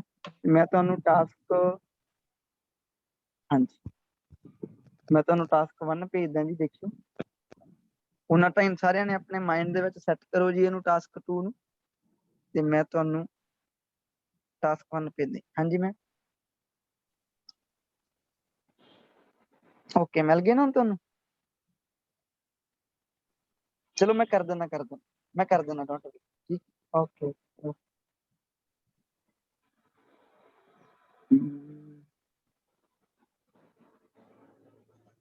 ਤਾਂ ਦੇਖਿਓ ਜੀ, GT ਵਾਲੇ ਬੱਚਿਆਂ ਦੀ ਮੈਂ ਇੱਕ ਲੈਟਰ ਪਾਉਣ ਲੱਗਾ ਹੁਣ, ਤੇ ਐਕੈਡੈਮਿਕ ਵਾਲੇ ਬੱਚਿਆਂ ਦਾ ਵੀ ਟਾਸਕ ਪਾਉਣਾ।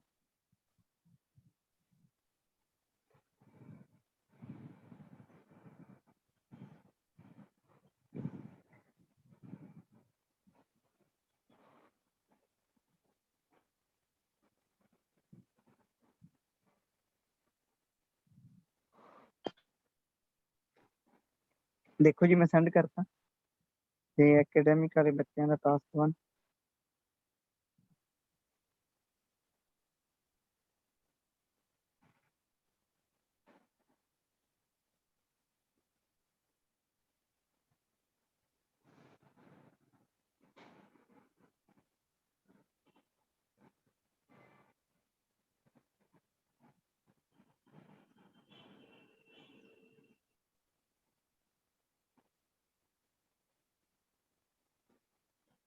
ਹਾਂਜੀ ਜੀ, ਤੁਹਾਨੂੰ ਟਾਸਕ ਭੇਜੇ ਜੀ ਮੈਂ।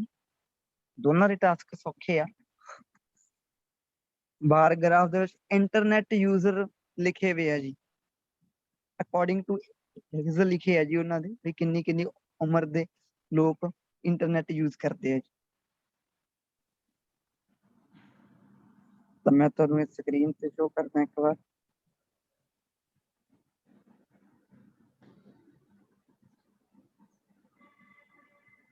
ਹਾਂਜੀ, ਤਾਂ ਇੰਟਰਨੈਟ ਯੂਜ਼ਰ ਲਿਖਿਆ ਜੀ ਜੀਟੀ ਵਾਲੇ ਬੱਚਿਆਂ ਦੇ ਲਈ ਤੁਸੀਂ ਬੱਸ ਦੇ ਵਿੱਚ ਕੋਈ ਨਾ ਕੋਈ ਚੀਜ਼ ਭੁੱਲ ਕੇ ਆਏ ਹੋ ਤੇ ਉਹ ਚੀਜ਼ ਤੁਸੀਂ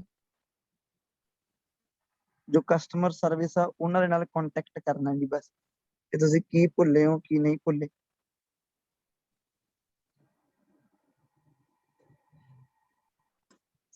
ਤੇ ਇੱਥੇ ਤੁਹਾਨੂੰ ਕਿਹਾ ਜੀ, ਤੁਹਾਨੂੰ ਪਰਸੈਂਟੇਜ ਦਿੱਤੀ ਹੈ ਜੀ, ਪਰਸੈਂਟੇਜ ਦਿੱਤੀ ਤੁਹਾਨੂੰ internet users the according to age group. ਕਿਹਦੇ ਵਿੱਚ? ਕੈਨੇਡਾ ਦੇ ਵਿੱਚ। ਜਿਨ੍ਹਾਂ ਨੇ ਕੀ ਕੀਤਾ ਜੀ, ਹੂ ਸ਼ੌਪਡ ਆਨਲਾਈਨ, ਜਿਨ੍ਹਾਂ ਨੇ ਚੀਜ਼ਾਂ ਸ਼ੌਪ ਕੀਤੀਆਂ ਜੀ ਆਨਲਾਈਨ। ਸਾਲ ਆਪਾਂ ਨੂੰ ਦੋ ਹੀ ਦਿੱਤੇ ਆ ਜੀ, 2014 ਤੇ 18। 2014 ਤੋਂ 2018 ਨਹੀਂ ਲਿਖਣਾ। ਕਈ ਬੱਚੇ 2014 ਤੋਂ 2018 ਲਿਖ ਦਿੰਦੇ ਇੰਟਰੋ ਦੇ ਵਿੱਚ, ਉਹ ਤਾਂ ਇੱਕ ਸਾਰਾ ਟਾਈਮ ਪੀਰੀਅਡ ਹੋ ਗਿਆ ਜੀ ਫਿਰ ਵਿੱਚ। ਚੱਲ ਇਹਨਾਂ ਨੇ ਤੁਸੀਂ ਲਿਖ ਸਕਦੇ ਹੋ in two separate years, in two separate years, ਤੇ ਬ੍ਰੈਕਟ ਪਾ ਕੇ ਲਿਖੋ ਜੀ ਦੋਨਾਂ ਨੂੰ। ਬ੍ਰੈਕਟ ਦਾ ਯੂਜ਼ ਕਰੋ ਨਾ ਆਪਣੀ ਇੰਟਰੋ ਦੇ ਵਿੱਚ। ਇੱਥੇ ਕਹਿ ਦੋ ਉਹਨਾਂ ਨੂੰ ਵੀ ਦੋ ਵੱਖਰੇ ਵੱਖਰੇ ਸਾਲ ਆ ਜੀ। ਚਲੋ ਬਹੁਤ ਸਿੰਪਲ ਹੈ ਜੀ। ਆ ਤੁਹਾਨੂੰ ਸਾਈਡ ਤੇ ਪਰਸੈਂਟੇਜ ਦਿੱਤੀ ਹੋਈ ਹੈ ਜੀ। ਦੇਖੋ ਕਿ ਸਭ ਤੋਂ ਵੱਧ ਆਨਲਾਈਨ ਸ਼ਾਪਿੰਗ ਯਾਨੀ ਕਿ ਯੂਜ਼ਰ ਕੌਣ ਸੀਗੇ ਜੀ? ਜੇ ਆਪਾਂ ਸਭ ਤੋਂ ਵੱਧ ਦੇਖੀਏ ਤਾਂ ਧਿਆਨ ਨਾਲ ਦੇਖਿਓ ਜੀ, 26 ਸਾਲ ਤੋਂ ਲੈ ਕੇ 55 ਸਾਲ ਦੇ ਵਿੱਚ ਜਿਹੜੇ ਲੋਕ ਆਉਂਦੇ ਆ, ਮੂਹਰਲਾ ਡਿਜਿਟ ਚੱਕ ਲਈ ਜੀ। 26 ਸਾਲ ਤੋਂ 55 ਸਾਲ ਦੇ ਜਿਹੜੇ ਲੋਕ ਆ, ਇਹ ਇਹਨਾਂ ਦੋਹਾਂ ਸਾਲਾਂ ਦੇ ਵਿੱਚ ਜ਼ਿਆਦਾ ਐਕਟਿਵ ਰਹੇ ਜੀ ਆਨਲਾਈਨ ਸ਼ਾਪਿੰਗ ਦੇ ਲਈ। ਇਹ ਬਾਕੀ ਲੋਕਾਂ ਦੇ ਕੰਪੈਰੀਜ਼ਨ ਜ਼ਿਆਦਾ ਐਕਟਿਵ ਰਹੇ ਜੀ। ਇਹ ਤੁਹਾਡਾ ਓਵਰਆਲ ਦੱਸ ਰਿਹਾ ਮੈਂ। ਤੇ ਤੁਸੀਂ ਦੇਖੋ ਜਿਵੇਂ ਜਿਵੇਂ ਪਰਸਨ ਦੀ ਏਜ ਹੁੰਦੀ ਜਾਂਦੀ ਆ ਤਾਂ ਉਹਦਾ ਇੰਟਰਸਟ ਆ ਜਿਹੜਾ ਆਨਲਾਈਨ ਸ਼ਾਪਿੰਗ ਦੇ ਵਿੱਚ ਉਹ ਘਟਦਾ ਜਾਂਦਾ ਜੀ। ਉਹ ਇਹ ਚੀਜ਼ਾਂ ਨੂੰ ਪ੍ਰਾਇੋਰਟੀ ਉਹਨੇ ਘੱਟ ਦਿੱਤੀ, ਜੋ ਕਿ ਆਪਾਂ ਨੂੰ ਬਾਹਰ ਤੋਂ ਪਤਾ ਲੱਗਿਆ ਜੀ। ਉਹ ਯੂਜ਼ ਘੱਟ ਕੀਤੀ ਉਹਨੇ ਜੀ। ਓਕੇ ਜੀ। ਤਾਂ ਬਾਅਦ ਚੋਂ BP1 ਤੇ BP2 ਜੀ, ਇਹਦੇ ਵਿੱਚ ਤੁਸੀਂ ਦੇਖੋ ਹੈਂਡਲ ਕਰਨ ਦਾ ਤਰੀਕਾ ਸਾਰਿਆਂ ਦਾ ਵੱਖਰਾ ਵੱਖਰਾ ਹੁੰਦਾ ਜੀ। ਹੈਂਡਲ ਕਰਨ ਦਾ ਤਰੀਕਾ ਜੀ, ਦੇਖੋ ਇਹਦੇ ਵਿੱਚ ਕੀ ਹੋ ਸਕਦਾ ਜੀ। ਜਿਵੇਂ ਤੁਹਾਨੂੰ 2014 ਤੇ 2018 ਦਿੱਤਾ ਜੀ, ਆ ਪਹਿਲੀ ਵਾਲੀ ਲਾਈਨ 2014 ਵਾਲੀ ਹੈ ਜੀ, ਦੂਜੀ ਵਾਲੀ ਲਾਈਨ ਤੁਹਾਡੀ 2018 ਵਾਲੀ ਹੈ ਜੀ। ਹੁਣ ਦੇਖੋ ਜੇ 15 ਤੋਂ 25 ਸਾਲ ਦੇ ਵਿੱਚ ਵਾਲੇ ਦੇਖੀਏ ਆਪਾਂ ਲੋਕ, ਤਾਂ ਉਹਨਾਂ ਨੇ 2014 ਦੇ ਵਿੱਚੋਂ ਕਿੰਨੇ ਸੀਗੇ? 20% ਲੋਕ ਸੀਗੇ ਜਿਨ੍ਹਾਂ ਨੇ ਆਨਲਾਈਨ ਸ਼ਾਪਿੰਗ ਕੀਤੀ, 20% ਜੀ। ਤੇ ਜੇ ਆਪਾਂ 2018 ਦੇ ਵਿੱਚ ਦੇਖੀਏ, ਉਹਨਾਂ ਵਿੱਚ ਬਾਹਲਾ ਵਾਧਾ ਨਹੀਂ ਹੋਇਆ ਜੀ, ਥੋੜਾ ਜਿਹਾ ਵਾਧਾ ਹੋਇਆ ਜੀ। ਤੇ ਜੇ ਤੁਸੀਂ ਧਿਆਨ ਨਾਲ ਦੇਖੋ ਜੀ, ਤੁਸੀਂ ਇਹਨਾਂ ਨੂੰ ਹੈਂਡਲ ਕਿੱਦਾਂ ਕਰ ਸਕਦੇ ਹੋ ਜੀ। ਜਿਵੇਂ ਕਈ ਸਟੂਡੈਂਟ ਨੇ ਮੇਰੇ ਤੋਂ ਪੁੱਛਿਆ ਕਿ ਸਰ ਜੇ ਮੈਂ 2014 ਦਾ ਡਾਟਾ BP1 ਚ ਦੱਸ ਦੇਵਾਂ ਤੇ ਜੀ 2018 ਦਾ ਡਾਟਾ ਮੈਂ ਬਾਅਦ ਚੋਂ ਦੱਸ ਦੇਵਾਂ, ਕਿਉਂਕਿ ਜੀ ਕਹਿੰਦਾ ਵੀ ਮੈਂ ਇੱਕ ਦੂਜੇ ਨਾਲ ਤਾਂ ਕੰਪੈਰੀਜ਼ਨ ਕਰਨਾ ਹੀ ਆ। ਜਦੋਂ ਮੈਂ 2018 ਦਾ BP2 ਲਿਖਣ ਲੱਗਾ ਉਦੋਂ ਮੈਂ ਨਾਲ ਨਾਲ ਕਹੀ ਜਾਊਂਗਾ ਜੀ, ਮੈਂ ਉਦੋਂ ਨਾਲ ਨਾਲ ਦੱਸ ਦੂੰਗਾ ਜੀ ਦੇਖੋ 2018 ਦੇ ਵਿੱਚ ਸਾਰੀਆਂ ਇਸ ਗਰੁੱਪ ਦੇ ਵਿੱਚ ਵਾਧਾ ਹੋਇਆ ਵਾ ਜੀ। ਯਾਨੀ ਕਿ ਸਮੇਂ ਦੇ ਹਿਸਾਬ ਨਾਲ 4 ਸਾਲਾਂ ਬਾਅਦ ਜਿਹੜਾ ਸਾਲ ਦਿੱਤਾ ਸੀ ਉਹਦੇ ਵਿੱਚ ਸਾਰੇ ਲੋਕਾਂ ਨੇ ਪਹਿਲਾਂ ਨਾਲੋਂ ਜ਼ਿਆਦਾ ਸ਼ਾਪਿੰਗ ਕੀਤੀ ਹੈ। ਜਿਹਦੇ ਵਿੱਚੋਂ ਜੇ 2018 ਦੇ ਵਿੱਚ ਸਭ ਤੋਂ ਵੱਡਾ ਜੇ ਡਿਫਰੈਂਸ ਦੇਖਿਆ ਗਿਆ ਵਾ ਤਾਂ ਉਹ ਦੇਖਿਆ ਗਿਆ 35 ਤੋਂ 45 ਸਾਲ ਦੀ ਉਮਰ ਦੇ ਵਿੱਚ। ਬਾਕੀ ਗਰੁੱਪ ਸੀਗੇ ਉਹਨਾਂ ਨੇ ਡਿਫਰੈਂਸ ਤਾਂ ਸ਼ੋ ਕੀਤਾ, ਇੱਕ ਵਰਡ ਹੈ ਡਿਸਕ੍ਰਿਪੈਂਸੀ, ਡਿਸਕ੍ਰਿਪੈਂਸੀ ਇਹਦਾ ਮਤਲਬ ਹੁੰਦਾ ਡਿਫਰੈਂਸ। ਇਹ 2018 ਦੇ ਵਿੱਚ ਸਭ ਤੋਂ ਜ਼ਿਆਦਾ ਜਿਹੜਾ ਡਿਫਰੈਂਸ ਸ਼ੋ ਹੋਇਆ ਉਹ 35 ਤੋਂ 45 ਸਾਲ ਦੇ ਲੋਕਾਂ ਚ ਹੋਇਆ ਜੀ। ਬਾਕੀਆਂ ਦੇ ਵਿੱਚ ਵੀ ਡਿਫਰੈਂਸ ਤਾਂ ਹੈ ਬਟ ਜਾਣੀ ਕਿ ਮਾਮੂਲੀ ਜਾ, ਜਿਵੇਂ 2%, ਹੱਦ ਬਸ 5% ਤੋਂ ਨੀਚੇ ਰਿਹਾ ਜੀ। ਬਟ 35 ਤੋਂ 45 ਦੇ ਵਿੱਚ ਜਿਹੜਾ ਡਿਫਰੈਂਸ ਦੇਖਿਆ ਗਿਆ ਉਹ ਕਮ ਸੇ ਕਮ ਕਿੰਨਾ ਸੀਗਾ ਜੀ, 10% ਦਾ ਸੀਗਾ ਜੀ। ਤਾਂ ਤੁਸੀਂ ਇਹਨੂੰ ਸਾਲ ਦੇ ਅਕੋਰਡਿੰਗ ਵੀ ਕਰ ਸਕਦੇ ਹੋ ਜੀ।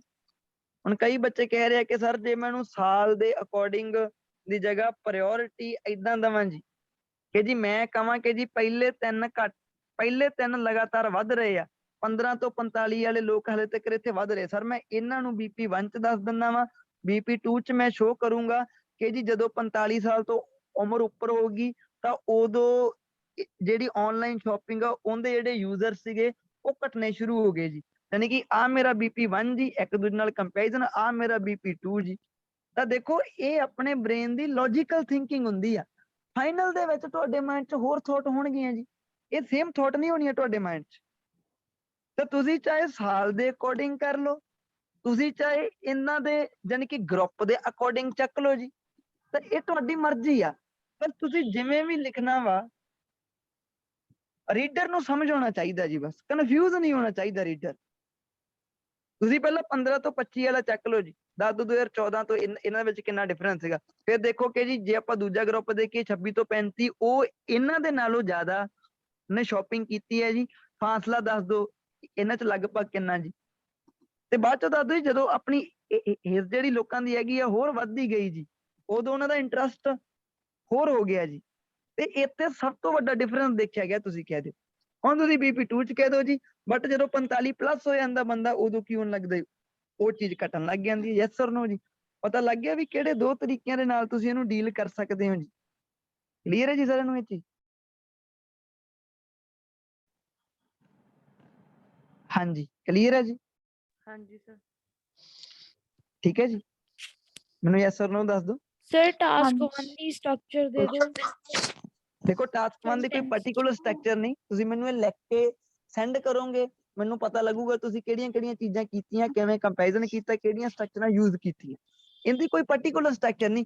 ਬਾਰ ਗ੍ਰਾਫ ਦੀ ਤਾਂ ਜਮਾ ਹੀ ਨਹੀਂ ਗੀ।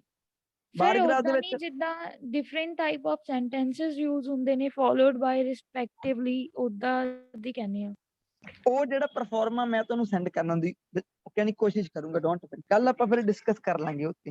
ਫਿਲਹਾਲ ਜਿਹੜੇ ਬਾਰ ਗ੍ਰਾਫ ਤੇ ਟਰਮਸ ਯੂਜ਼ ਹੁੰਦੀਆਂ ਨੋਟ ਕਰਿਓ, ਯਾਨੀ ਕਿ ਡਿਸਕ੍ਰਿਪੈਂਸੀ ਦਾ ਮਤਲਬ ਡਿਫਰੈਂਸ ਹੁੰਦਾ ਵਾ ਜੀ, ਡਿਸਕ੍ਰਿਪੈਂਸੀ।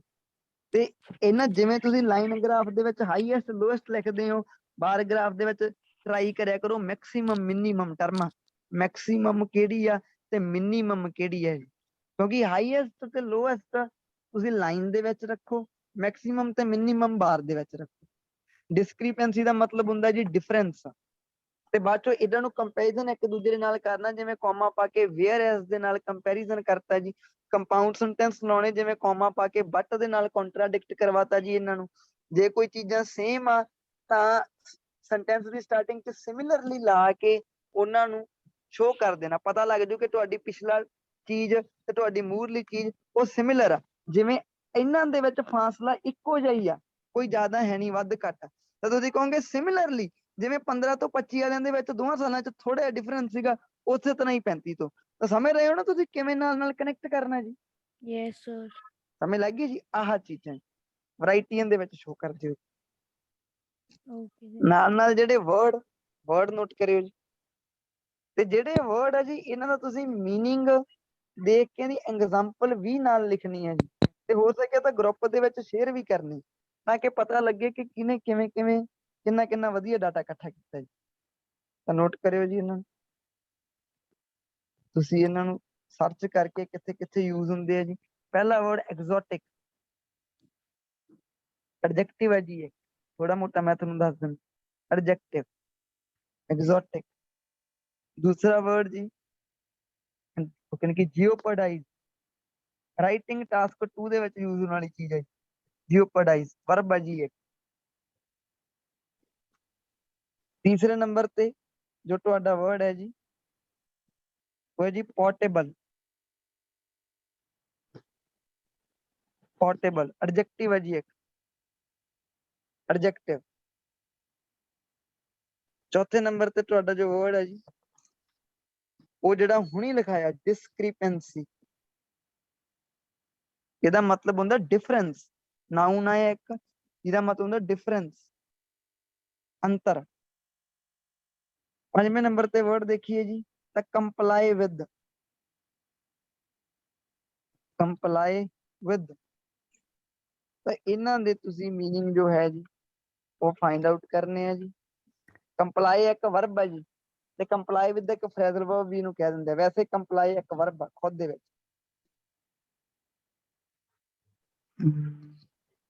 ਹਾਂਜੀ, ਤਾਂ ਨੋਟ ਕਰ ਲਿਆ ਜੀ ਤੁਸੀਂ ਇਹ ਚੀਜ਼ਾਂ, ਯੈਸ ਸਰ।